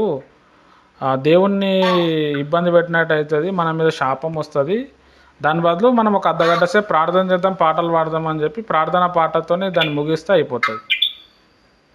అంటే ఇంత బాప్తిజం తీసుకొని లోకాన్ని అంతా విడిచిపెట్టి అంతా ఉండి ఆ పెళ్లి టైంలో ఏమవుతుందంటే అన్యుల ఆచారాలు మనం చేసినట్టు అవుతుంది. దానివల్ల లైఫ్లో ముందులో చాలా పెద్ద ఎఫెక్ట్ అవుతుంది. అదే ఏం పెట్టరు కానీ అదే కుడుకలు ఆకులు అవి వేసి పెడతారు. అట్లానే మళ్ళీ ఒక మాట్లాడుదామా. అవన్నీ అన్యుల ఆచారాలమ్మా. అవి చెయ్యనని చెప్పాలి. చెయ్యము, మామూలుగా ప్రేయర్ చేసి ఆ బట్టలు తీసుకోండి, ప్రేయర్ చేయండి, అయిపోతుంది.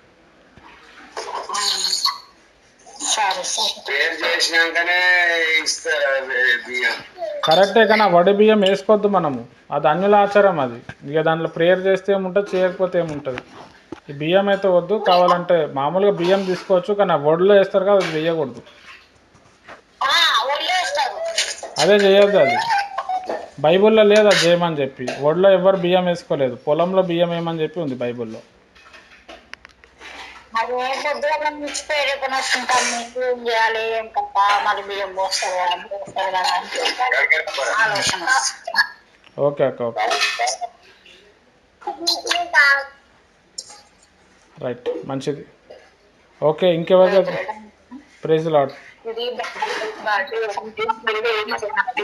తమ్ముడు గారు అది మా చిన్నత్తయ్య వాళ్ళ బాబు మనవడదు అనమాట. వాళ్ళు మేకపోతులు వేస్తున్నారని దేవతకి అది వేసి వాళ్ళు భోజనాలు పెడుతున్నారంటే అక్కడికి వెళ్ళి నేను తినొచ్చా లేకపోతే మానేనా అన్నయ్య?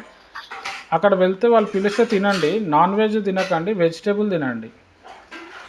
నాకు పడతలేదు. పెడుతున్నారు కదా మీ అక్కడ. అదే అక్కడ మీరు అది వెజిటేరియన్ తినండి, ఏం కాదు. నాన్ వెజ్ వద్దు. వాళ్ళకి మేము రాము, మేము తినను అంటే వాళ్ళు మీ మీద కక్ష సాధించుకుంటారు. కాబట్టి నేను వస్తాను. అవును, కాబట్టి వెళ్ళండి వాళ్ళతో పని చేసుకోండి, అంతా మంచిగా ఉండండి, ప్రేయర్ చేసుకోండి. మామూలుగా వెజిటేబుల్ అన్నం పప్పు లేకపోతే మజ్జిగనో తినండి. నేను ఈరోజు తినను అని చెప్పండి. ఏదో ఒకటి చెప్పండి. హెల్త్ బాగాలే, నేను తినను ఈరోజు, అసలు యాక్చువల్గా నాన్ వెజ్ ఈరోజు తినను అని అంటే సరే అంటారు వాళ్ళు, అంతే. ఓకే, నాగేశ్వరం కూడా అడగండి. మరి చాలా పెద్దగా దైవజనులు జీవిస్తున్నారు ఈ లోకంలో, చాలా గొప్పవాళ్ళు, మరి మంచిగా ఉంటున్నారు. కానీ ఏదో ఒక విషయంలో ధనము లేదా ఇంకొక విషయంలో మరి పడిపోతున్నారు. మరి అప్పుడు వాళ్ళ యొక్క ప్రేరణ బలహీనత ఉందా లేకపోతే సాతాను పడేస్తున్నారా? ఉదాహరణకి మరి మనం కొంచెం మరి పాల్ గారు ఉన్నారు. మరి ప్రపంచమంతా మరి ఆయన ప్రసంగించాడు, చాలా అద్భుతం. మరి చివరి దినాల్లో ఈ విధంగా ఎందుకున్నాడు? మరి రాజకీయాలు రాకోకుండా ఆయన ఒక చిన్న గుడి కట్టుకుని ఆయన శుభ్రంగా దైవ సేవ చేయొచ్చు. కానీ మళ్ళీ రాజకీయాల గురించి మనం మాట్లాడతాం. మరి దైవజనులైన వాళ్ళు మరి రాజకీయంకి రావటం వలన ఆ విధంగా అవుతారా? మరి ఇవాళ కూడా చాలా మంది కూడా దైవజనులు మనం టీవీలో చూస్తుంటే మరి ఏదో ఒక రకంగా ప్రభావాలకి లోబడుతూ మరి వారు డబ్బు గురించి కానివ్వండి, మరి మనందరం ఒకటే కులము, మరి ఈ కులం గురించి మరి ప్రచారం చేయండి అని మరి పరిశుద్ధులైగా జీవించిన దైవజనుల్ని లోపరుచుకుంటాం. మరి వీళ్ళు మరి వెళ్ళకూడదు. మరి అంత నిష్ఠగా నిలబడ్డ వాళ్ళు కొత్త వాళ్ళేం కాదు. మరి ఒక పక్క మరి అది కూడా మరి అనుసరిస్తూ మరి వాళ్ళకి సపోర్ట్ చేస్తూ మరి సాతాను డబ్బు రూపాయనంగా కానీ ఏదో రూపాయనంగా కానీ మరి ఏ విధంగా మరి వీళ్ళు అంత విధంగా మరి ఇక్కడ మరి మనం అందరూ చెప్పుకున్నాం, మరి అంతవరకు కాపాడుకున్నవాడే నిత్యరాజ్యంలో ప్రవేశిస్తారు. మరి ఇవి చాలా బాగా జీవించిన సంఘాల్లో కూడా దైవజనులు మరి అంటే చివరి దినాల్లో పడిపోతారనేది ఉంది. కానీ మరి వాళ్ళు ఏ విధంగా మరి దాంట్లో వెళ్ళినా కూడా మరి వాళ్ళు చాలా మరి అవమానాలు పడుతున్నారు. మరి గుర్తించలేని స్థితిలో ఉన్నారు వాళ్ళ దైవజనులు. అంటే మరి పెద్దవాళ్ళని దైవజనుల్ని నేను విమర్శించట్లేదు, కానీ మరి అసలు ఉదాహరణగా నేను మరి అడుగుతున్నాను. మరి ఏంటిది చివరలో మరి ఇట్లా జరుగుతుంది? మరి దీని గురించి మీరు కొంచెం. Okay uncle, okay, right. చివరి ప్రశ్న అంకుల్ గారు మంచి డీప్గా అడిగారు. Thank you uncle. నేను చెప్తాను. నా నా నా ఫార్మాట్లో చెప్తాను. నేను కూడా చాలామంది దైవజనులను చూస్తున్నాను, వాళ్ళు కూడా పడిపోతున్నారు పాపం. మనమందరం కూడా దైవజనుల కోసం మనం ప్రేయర్ చేయాలి. దైవజనులు పడిపోవటానికి ఏ కారణమైన ఉండని సైతాన్ శోధన వల్ల వాళ్ళు పడిపోతున్నారు, మంత్రాల ఎఫెక్ట్ వల్ల పడిపోతున్నారు. ఇప్పుడు దైవజనులు అందరూ ప్రార్థన చేసి ఎలా అయితే శక్తిని పొందుకొని లోకం మారాలి, ప్రజలు మారాలి, ప్రజలకున్న బంధకాలు తెగిపోవాలి, స్వస్థతలు రావాలి అని అన్యులను చాలామందిని మారుస్తున్నారు. కొన్ని ప్రాంతాల్లో కొన్ని దేశాల్లో సైతాను కొంతమందిని లేపి, కొంతమంది మాంత్రికులను లేపి ఈ దైవజనుల పేర్లు చెప్పి వారు పడిపోవాలి, వాళ్ళ స్త్రీల విషయంలో పడిపోవాలి, డబ్బు విషయంలో పడిపోవాలి, పదవి కాంక్షంలో పడిపోవాలని చెప్పి వాళ్ళ మీద మంత్రాలు చేపిస్తున్నారు. కొంతమంది దీని మీద ఉపవాసం ఉంటున్నారు. సేమ్ మనలాంటి ఫార్మాటే. అట్లా ఎఫెక్ట్ వల్ల కూడా పడిపోతున్నారు. ఏ దైవజనుడైనా ఏ దైవజనురాలైనా 3 విషయాల్లో పడిపోతారు. చాలాసార్లు నేను చెప్పినా మీకు తెలుసు. దైవజనుడైతే స్త్రీ విషయంలో, దైవజనురాలైతే పురుషుల విషయంలో. స్త్రీ, సంపద, పదవి కాంక్ష, ఈ 3 వల్లనే పడిపోతున్నారు. ఈ 3 వల్లనే ఎవరికైనా శోధన వస్తుంది. ఈ 3 ఎవరో ఒకరి దాంట్లో పడిపోతారు. అయితే ఏ దైవజనుడు కూడా పడిపోవద్దు, ఎవర్ గ్రీన్గా ఉండాలి అని అంటే ఆయన ఎక్కువగా ప్రభువుతోనే ఫ్రెండ్షిప్ చేయాలి. ఇప్పుడు కేఏ పాల్ గారే ఉన్నారు, మంచి మాట. ప్రపంచంలో ఆయన వాడబడినట్టు ఎవడు వాడబడాలి. విజయనగరం జిల్లాలో పుట్టి అమెరికా ప్రెసిడెంట్కి ప్రార్థన చేసే స్థాయికి దేవుడు ఆయన లేపుకు వెళ్ళాడు. ఎక్కడ మీటింగ్లు పెట్టినా లక్షల మంది వచ్చేవాళ్ళు. ట్రాక్టర్ల దగ్గర, తర్వాత డీసీఎంలోకి వెళ్ళి పబ్లిక్ వచ్చేవాళ్ళు.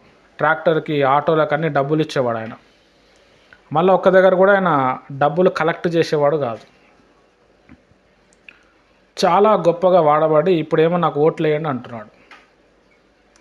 ఆయన పడిపోవటానికి, ఆ పతనమయ్యే స్థాయికి కారణం ఏంటంటే దేవునితో రిలేషన్షిప్ కట్ అయింది. అక్కడ పర్సనల్ రిలేషన్షిప్ ఉండాలి.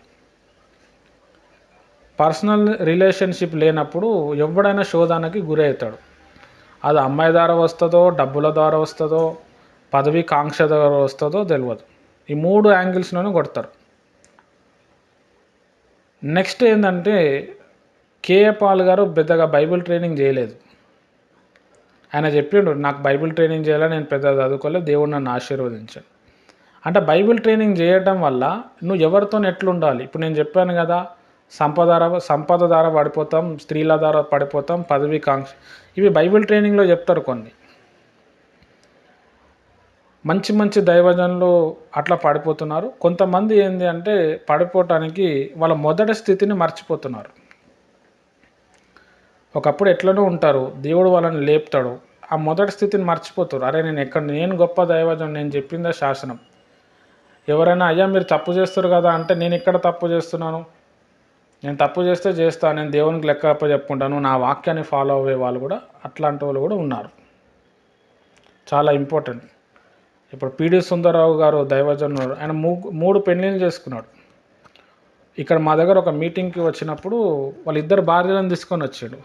ఈమె ఎవరంటే ఈమె నా భార్యని, ఈయన కూడా నా భార్యని. రంజిత్ తోఫీర్ గారు ఉన్నారు, ఆయన కూడా 2-3 పెళ్ళిళ్ళు చేసుకున్నాడు. ఎంతోమంది అమ్మాయిలతోనే ఆయన ఇబ్బంది పడ్డాడు. అమ్మాయిలు కూడా ఈయనతో ఇబ్బంది పడి ఇప్పుడు కూడా పెద్ద అపోస్తులుగా, పెద్ద దైవజనులుగా చలామణి అవుతున్నారు వాళ్ళు. మెయిన్ ఎఫెక్ట్ సైతాన్ ఎఫెక్టు. రెండోది దేవునితో వీళ్ళు ఎక్కువగా గడపకుండా ప్రజలతో గడపాల్సి వస్తుంది. చాలామంది పడిపోయే ఛాన్స్ అదే. యేసు ప్రభు వారు పడిపోగలేకపోవడానికి కారణం ఏంటంటే ఆయన పొద్దంతా సేవ చేసి రాత్రంతా ప్రార్థనలో ఉండేటోడు. అందుకే ఆయన పడేయటం ఎవరి వల్ల కాదు. ఎంత పెద్ద అభిషక్తుడు ఉన్నా, వాక్యం మొత్తం నమ్మలేసిన వ్యక్తి ఉన్నా, ఆయన దేవునితో ప్రార్థనలో గడపకపోతే పడిపోతాడు.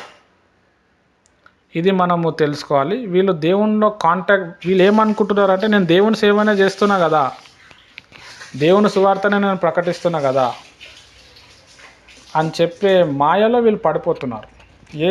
నేను చాలామంది దైవజనులను నేను చూశాను. ఎంత సేవ పెరిగినా రోజుకి ఒక 2 గంటలో 3 గంటలో మనం ప్రార్థనలో గడపాలి. డేవిడ్ పాల్ యాంగ్చో అని చెప్పి దైవజనుడు ఉన్నాడు, ఆయన పడిపోలేదు. డీజస్ దినకర్ ఉన్నాడు, ఆయన పడిపోలేదు. ఎందుకు పడిపోలేదంటే డీజస్ దినకరన్ గారు దాదాపుగా 8 గంటలు ఏడ్చుకుంటూ ప్రార్థన చేస్తాడు. ఏడ్చుకుంటా ఆయన మనసులో, ఆయన గుండెలో భారం ఉండటం వల్ల లెఫ్ట్ సైడ్లో ఉన్న హార్ట్ రైట్ సైడ్కి వచ్చింది. డాక్టర్లు, అయ్యా మీరు ఎందుకంత ఏడుస్తారంటే, దేవుడు దేశాలు చూపిస్తుండు, ఆ దేశాల కోసం నేను ప్రేయర్ చేయొద్దా? అట్లా కన్నీరు కార్చి కార్చి ప్రార్థన చేసి దేవుని దగ్గరికి వెళ్ళి శక్తి పొందుకొని అనేకులను రక్షించండి ఆయన. అదే ఫార్మాట్ వాళ్ళ కొడుకు లోపల కనబడలేదు.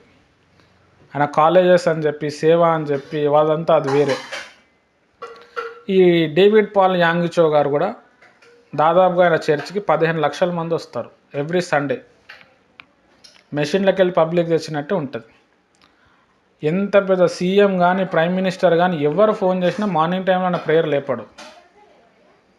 మధ్యాహ్నం 12, 1 గంట 2 గంటల వరకు ప్రేయర్లో ఉండి అప్పుడు వచ్చిన తర్వాతనే సేవ చేస్తాడు. జాన్ వెస్లీ గారు అంటే మన రాజమండ్రి హొసన్న జాన్ వెస్లీ గారు కాదు, బైబిల్ వండర్స్ జాన్ వెస్లీ గారు కాదు, రియల్ జాన్ వెస్లీ, ఇంగ్లాండ్ని దేవుని వాక్యంతో తగలబెట్టిన వ్యక్తి. ఎర్లీ మార్నింగ్ 4 o'clockకి లేచి ప్రార్థనలు వాక్యదానంతో 2 గంటలకు లేచి ఆయన సేవ చేస్తాడు. ఈ ఫార్మాట్ ఎవరైతే మెయింటైన్ చేస్తారో వాళ్ళు పడిపోవటం అసంభవము. ఈ ఫార్మాట్ ఎవరైతే మెయింటైన్ చేయరో వాళ్ళు పడిపోతారు.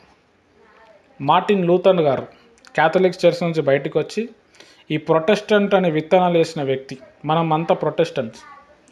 ఆయన చెప్పిన స్లోగన్ ఏంటంటే, ఎన్ని కష్టాలు ఉన్నా ఎంత టైం ఉన్నా కనీసం నేను 3 గంటలు ప్రేయర్లో గడుపుతాను. ఎవరైతే దేవునితో, ఎందుకంటే మనం యుద్ధం చేస్తున్నాం దైవజనులుగా, యుద్ధం చేస్తున్నాం కాబట్టి మనకి శత్రువు ఎలా వస్తాడో అనేది మనకు తెలియదు. ఇది ఎప్పుడు తెలుస్తుంది అంటే మనం దేవునితో అంటుకట్టబడినప్పుడే దేవుడు చెప్తాడు, పలానా వ్యక్తి నీకు వచ్చి మోసం చేయబోతున్నాడు, పలానా మాంత్రికుడు వస్తున్నాడు, ఆయనతో జాగ్రత్త ఉండని చెప్తాడు. వీళ్ళు ప్రేయర్లో లేనప్పుడు ఆ దెబ్బ తాకుతుంది. కాబట్టి దైవజనుల కోసం మనం కూడా ప్రేయర్ చేయాలి. కొంతమంది విశ్వాసుల వల్ల కూడా దైవజనులు పడిపోయే వాళ్ళు ఉన్నారు. ఇప్పుడు కొంతమంది దైవజనులు ఎలా ఉంటారంటే సంఘాన్ని బాగా అపరీతంగా ప్రేమిస్తారు. సంఘస్థులు ఏం చేస్తారంటే ఆయన గుండెలో గుణపాలు కూస్తారు, ఆయన గుండె పగిలిపోతుంది. ఆయన పెద్ద దైవజనుడే కానీ పైనుంచి ఊడిపడిన వ్యక్తి కాదు, ఆయనకు కూడా మనసు ఉంటుంది. కొంతమంది హట్ అయ్యి కూడా ఈ సేవ వద్దు అదొద్దు అని కూడా కొంచెం వాళ్ళు దిగజారిపోయిన వాళ్ళు ఉన్నారు. కాబట్టి విశ్వాసులమైన మనం కూడా మన దైవజనుడు ఆయన లోపల ఎన్ని తప్పులు కనిపించినా ఎన్ని లోపాలు ఉన్నా కానీ మనమే సవరించి వారి కోసం ప్రార్థన చేయాలి. వాళ్ళకి అందుబాటులో మనం ఉండాలి, వాళ్ళకి సపోర్ట్ చేయాలి. వాళ్ళు పడిపోతే మనం కూడా పడిపోయినట్టు. ఒక పక్క నుంచి సైతాన్ ప్రభావం, ఒక పక్క నుంచి ప్రెషరు, ఫ్యామిలీలో కూడా చాలా ఇబ్బందులు వస్తాయి. దైవజనుల ఫ్యామిలీస్లో చాలా ప్రాబ్లం ఉంటుంది. పిల్లలతోటి భార్యతోటి కనెక్షన్ ఉండదు. భార్య పిల్లలు ఒకటి చెప్తుంటే ఈయన ఒకటి చేయాల్సి వస్తుంది. కొంతమంది భార్య పిల్లలు అర్థం చేసుకుంటే పర్వాలేదు, అర్థం చేసుకోడు, ఈయనకేమో బయటికి ఖచ్చితంగా పోవాలి. కొన్ని దగ్గర భార్య ఏమంటుంది, నువ్వు ఆమెతో ఎందుకు మాట్లాడుతున్నావు, ఆమెతో ఇంతసేపు ఎందుకు మాట్లాడినావు, ఆమె ఎందుకు నీకు ఫోన్ చేస్తుంది. ఆమెకి ఈయనకేం మనసులో ఉండదు, ఈమెనే సినిమా తీస్తూ ఉంటుంది. ఇట్లా వల్ల కూడా అరే నేను ఇంత రెగ్యులర్గా ఉన్నా కానీ మా ఆవిడ నన్ను ఇబ్బంది పెడుతుందని చెప్పి కూడా దైవజనులు పడిపోయిన వాళ్ళు ఉన్నారు. వాళ్ళు పడిపోతారు. సౌలు ఉన్నాడు, దావీదు ఉన్నాడు. సౌలు పడిపోయాడు కానీ దావీదుని చంపాలని చూశాడు. కానీ దావీదు ఏం చేసిండంటే పర్లేదు అని చెప్పి సౌలుని చంపకుండా వదిలేసిండు. ఇప్పుడు దావీదు ప్లేస్లో విశ్వాసి, సౌలు ప్లేస్లో పాస్టర్ గారు ఉన్నారు. పాస్టర్ గారు ఇబ్బంది పెడుతుండే విశ్వాసిని. కానీ దావీదు లేక విశ్వాసం ఏం చేయాలంటే పాస్టర్ని వదిలాలి, పాస్టర్ని ప్రేమించాలి. ఇది ఎప్పుడైతే జరుగుతుందో దైవజనులకి చాలా పవర్ వస్తుంది, ఎనర్జీ వస్తుంది. చాలా దగ్గర ఏమవుతుందంటే ఈ విశ్వాసులు దైవజనులు ఏమని అన్నారనుకోండి, అలిగి వేరే చర్చిలో పోయి కూర్చుంటారు. నువ్వు కాకపోతే ఇంకో చర్చ్ అని చెప్పి వీళ్ళు హట్ అయిపోతున్నారు. బీపీలు పెరుగుతున్నాయి, పెరాలసిస్, స్ట్రోక్ వస్తుంది, షుగర్ వస్తుంది. దైవజనులకి వీళ్ళు ప్రార్థన చేస్తే మంచిగా అవుతున్నారు, వీళ్ళకేమో హెల్త్ సపోర్ట్ చేస్తలేదు. ఎందుకు? ఈ సంఘస్థులు పెట్టే టార్చర్. యేసు ప్రభుకి బయటోడు ఎవడు ఇబ్బంది లేదు, ఇంటోళ్ళే తన శిష్యులైనని సిలువకి ఎక్కించినట్టు మరి పాస్టర్లకు అట్లా ఇట్లా చాలా ప్రాబ్లమ్స్ వల్ల పడిపోతారు. మనకు కనిపిస్తుంది, కానీ ఎవరిని కూడా మనం హైలైట్ చేయకుండా వాళ్ళ పరిస్థితిని బట్టి వాళ్ళు అలా ఉన్నారు, వారి కోసం మనం ప్రార్థన చేయాలి, మన దైవజనులుగా మనము సపోర్ట్ చేయాలి. అది మన బాధ్యత. దైవజనులు పడిపోవటానికి మెయిన్ మంత్రాలు, సైతాన్ ప్రభావం, తర్వాత చర్చ్ ప్రభావం, ఫ్యామిలీ ప్రభావం, తర్వాత ఫోర్త్ విషయం ఏంటంటే వీళ్ళు దేవునిలో ఉండకపోవటం, ఫిఫ్త్ విషయం ఏంటంటే వీళ్ళ మొదటి స్థితి మర్చిపోవడం. ఇట్లా 4-5 కారణాల వల్ల వాళ్ళు పడిపోతున్నారు.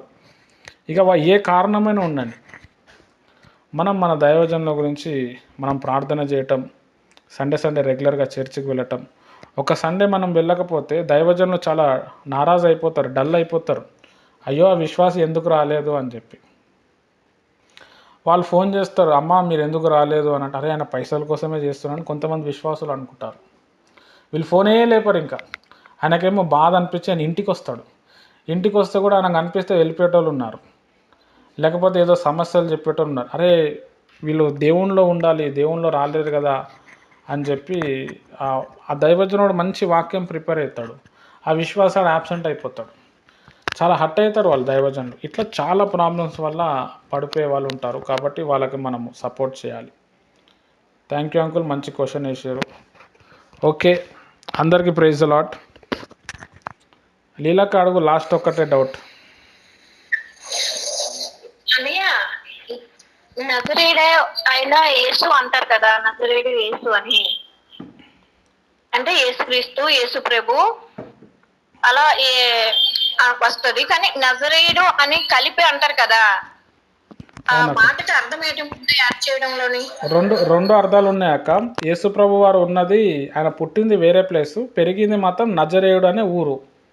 ఇప్పుడు శాంసన్ బ్రదర్ అంటే హైదరాబాద్ శాంసన్ అన్నట్టు నజరేయుడు అని చెప్పి అంటారు. తర్వాత యేసు ప్రభు వారిని నాజిర్ చేశారు, ఆయన నజరేయుడు. అంటే నాజిర్ అంటే ఏంటంటే వాళ్ళ జీవితాంతము గడ్డము, తర్వాత వెంట్రుకలు కట్ చేసుకోరు, తర్వాత చనిపోయిన బాడీస్ని వాళ్ళు ముట్టుకోవద్దు, నాజిర్ అంటారు. అది పాత నిబంధన నుంచి వస్తుంది. యేసు ప్రభు వారు కూడా నాజిర్గా ఉండే. మనం ఎక్కడ కూడా సువార్తల్లో చూస్తే యేసు ప్రభు శవాన్ని పట్టుకోడు, చిన్నదానా లేవు అన్నాడు, లాజర్ గెటప్ అన్నాడు, చనిపోయిన శవాన్ని మాట ధరనే లేపిండు, కానీ ఎక్కడ కూడా టచ్ అని ముట్టలేదు, ఎందుకంటే ఆయన నాజిరు. కాబట్టి యేసు ప్రభుని నజరేయుడు అని యేసు అంటారు, అదొక ప్లేసు. ఆయన నజరేయుడు కాబట్టి నాజిరు కూడా అంటారు. రైట్, ఓకే అక్క, మంచి డౌట్ అడిగారు. రైట్, అందరికి అక్క చెప్పండి. మరి ఇప్పుడు నేను దేవుడు నమ్ముకున్నాను, అబ్బాయి ఉన్నాడు నమ్ముకోలేదు, మరి వివాహం మరి ఎలా చేయాలి తమ్ము? ఇప్పుడు ఏమైనా సంబంధాలు వస్తే అబ్బాయి కూడా దేవుడు నమ్ముకున్నాడా అని అడుగుతున్నారు, మరి ఎలాగా మరి అది ఎలాగవచ్చు తమ్ము? మీ అబ్బాయికి అడగండి, మీ అబ్బాయికి చెప్పండి, క్రిస్టియన్ పెళ్లి చేసుకుంటే అమ్మాయిలు మంచిగా ఉంటారు, ఏమైనా కష్టం వచ్చినా బాధ వచ్చినా పాస్టర్ గారులు ఉంటారు, వాళ్ళు వచ్చి మాట్లాడతారు, అన్యులతో అయితే మాట్లాడడం ఉండదు, మరి అమ్మాయి స్వభావం కూడా ఎట్లుంటుందో తెలియదు, నా ఒపీనియన్ అయితే ఇట్లా ఉన్నది అని చెప్పి అబ్బాయికి చెప్పాలి.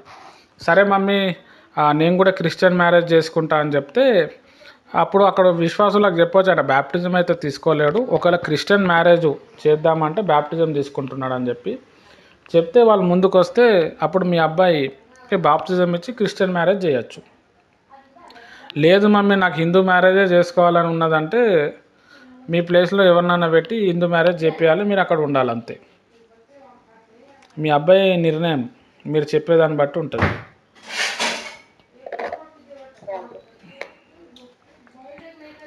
రైట్, అందరికీ ప్రైజ్ ది లార్డ్. మీకు స్తోత్రం, నాకు ఆత్రం. రేపు సోమవారం అమలాపురం, తర్వాత రామచంద్రపురం, కాకినాడ స్వప్నాక్క వాళ్ళ ఇంటికి వెళ్ళి సాయంత్రం అరుణ సిస్టర్ వాళ్ళ ఇంట్లో ఉంటాం. నెక్స్ట్ డే మంగళవారం రోజు గంగవరం, తర్వాత పుష్ప సిస్టర్ వాళ్ళ ఇంటికి వస్తాను కోయలగూడెం, తర్వాత బుధవారం రోజు మధుర లక్ష్మీ ప్రసన్న అక్క, వీలు పడితే ప్రియాంక సిస్టర్ ఈవినింగ్. గురువారం రోజు వైజాగ్ సాలూరు, లేకపోతే శుక్రవారం రోజు వైజాగ్, గురువారం రోజు సాలూరు. శుక్రవారం ఈవినింగ్ వరకు వచ్చేస్తాయి ఇంటికి. శనివారం రోజు మనము మా అమ్మగారికి హాస్పిటల్ తీసుకోకపోతే మనం ఉపవాస ప్రార్థన చేద్దాం. నేను చెప్పినా కదా, ఒక్కొక్క ఫ్యామిలీ గురించి ఒక 2 గంటలు ప్రేయర్ చేయాలని. లేదు అని అంటే మనం నెక్స్ట్ మండే నుంచి ఉపవాస ప్రార్థన చేద్దాం. 2 గంటలు, 1 గంట విజ్ఞాపన ప్రార్థన, 1 గంట ప్రభువుని స్తుతించటం.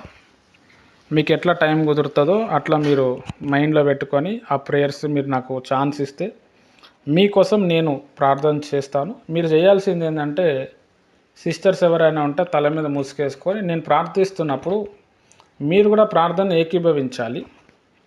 నేను స్తుతిస్తూ ఉన్నప్పుడు మీరు కూడా దేవుని స్తుతించాలి. తర్వాత నేను ప్రేయర్ క్లోజ్ చేసేస్తా. మీకు ఫర్దర్గా మీకు ప్రేయర్ చేయాలనే టైం ఉంటే, ఇంట్రెస్ట్ ఉంటే మళ్ళీ మీరు ప్రేయర్స్ చేసుకోవచ్చు. అట్లా 7 to 9 ఒక ఫ్యామిలీ, 9 to 11 ఒక ఫ్యామిలీ, 11 to 1 ఒక ఫ్యామిలీ. Right, thank you. అందరికీ ప్రైజ్ ది లార్డ్. దేవుడు మిమ్మల్ని దీవించును గాక. మనం ప్రార్థన చేసుకుందాం.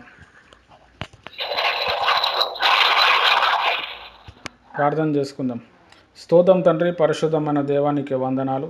ఈ చెప్పిన మాటలు అందరిలో ఫలించును గాక. మరి మంచి విషయాలు మీరు జ్ఞాపకం చేశారు ప్రభా. దైవజనుల గురించి చాలా డీప్గా మీరు మాట్లాడారు. మరి దైవజనులు ఎంతోమంది ఇబ్బంది పడుతున్నారు. ముఖ్యంగా సైతాను ఒక ఆలోచన, అనేక మందిని దైవజనులు రక్షిస్తున్నాడని చెప్పి అనేక దురాత్మలు వాళ్ళ ఇంట్లో వాళ్ళ కుటుంబంలో వెళ్ళి ప్రభా ఇబ్బంది పెడుతున్నారు. కాబట్టి ప్రతి విశ్వాసి తమ దైవజనులు సపోర్ట్ పెరిగేటట్టు, వాళ్ళకు అన్ని విధాలుగా సపోర్ట్లో ఉండేటట్టు వారిని ప్రార్థన ఆత్మతో నింపి అందరినీ బలపరచులాగున సహాయం చేయి. ఎవరికైతే ఏ ప్రశ్నలు ఉన్నాయో ఆ ప్రశ్నలకు మీరు ఈరోజు జవాబు ఇచ్చినందుకు వందనాలు. మళ్ళా ఇంకా లోతైన ప్రశ్నలు వచ్చే ఆదివారం మేము తెలుసుకున్నా మీరు సాయం చేయి. అనేక మంది ఇందులో వచ్చేటట్టు కృప ఇమ్మని యేసుక్రీస్తు నామంలో ప్రార్థిస్తున్నాను తండ్రి, ఆమెన్. ప్రభు అయిన యేసుక్రీస్తు కృప, తన యొక్క పరిశుద్ధాత్మ సహవాసం ముఖ్యంగా మీకు సదాకాలం తోడే నడిపించును గాక. అందరికీ ప్రైజ్ లార్డ్. Thank you. రేపు కలుసుకుందాం. Praise lord. Praise lord. అందరికీ ప్రైజ్ లార్డ్. Thank you.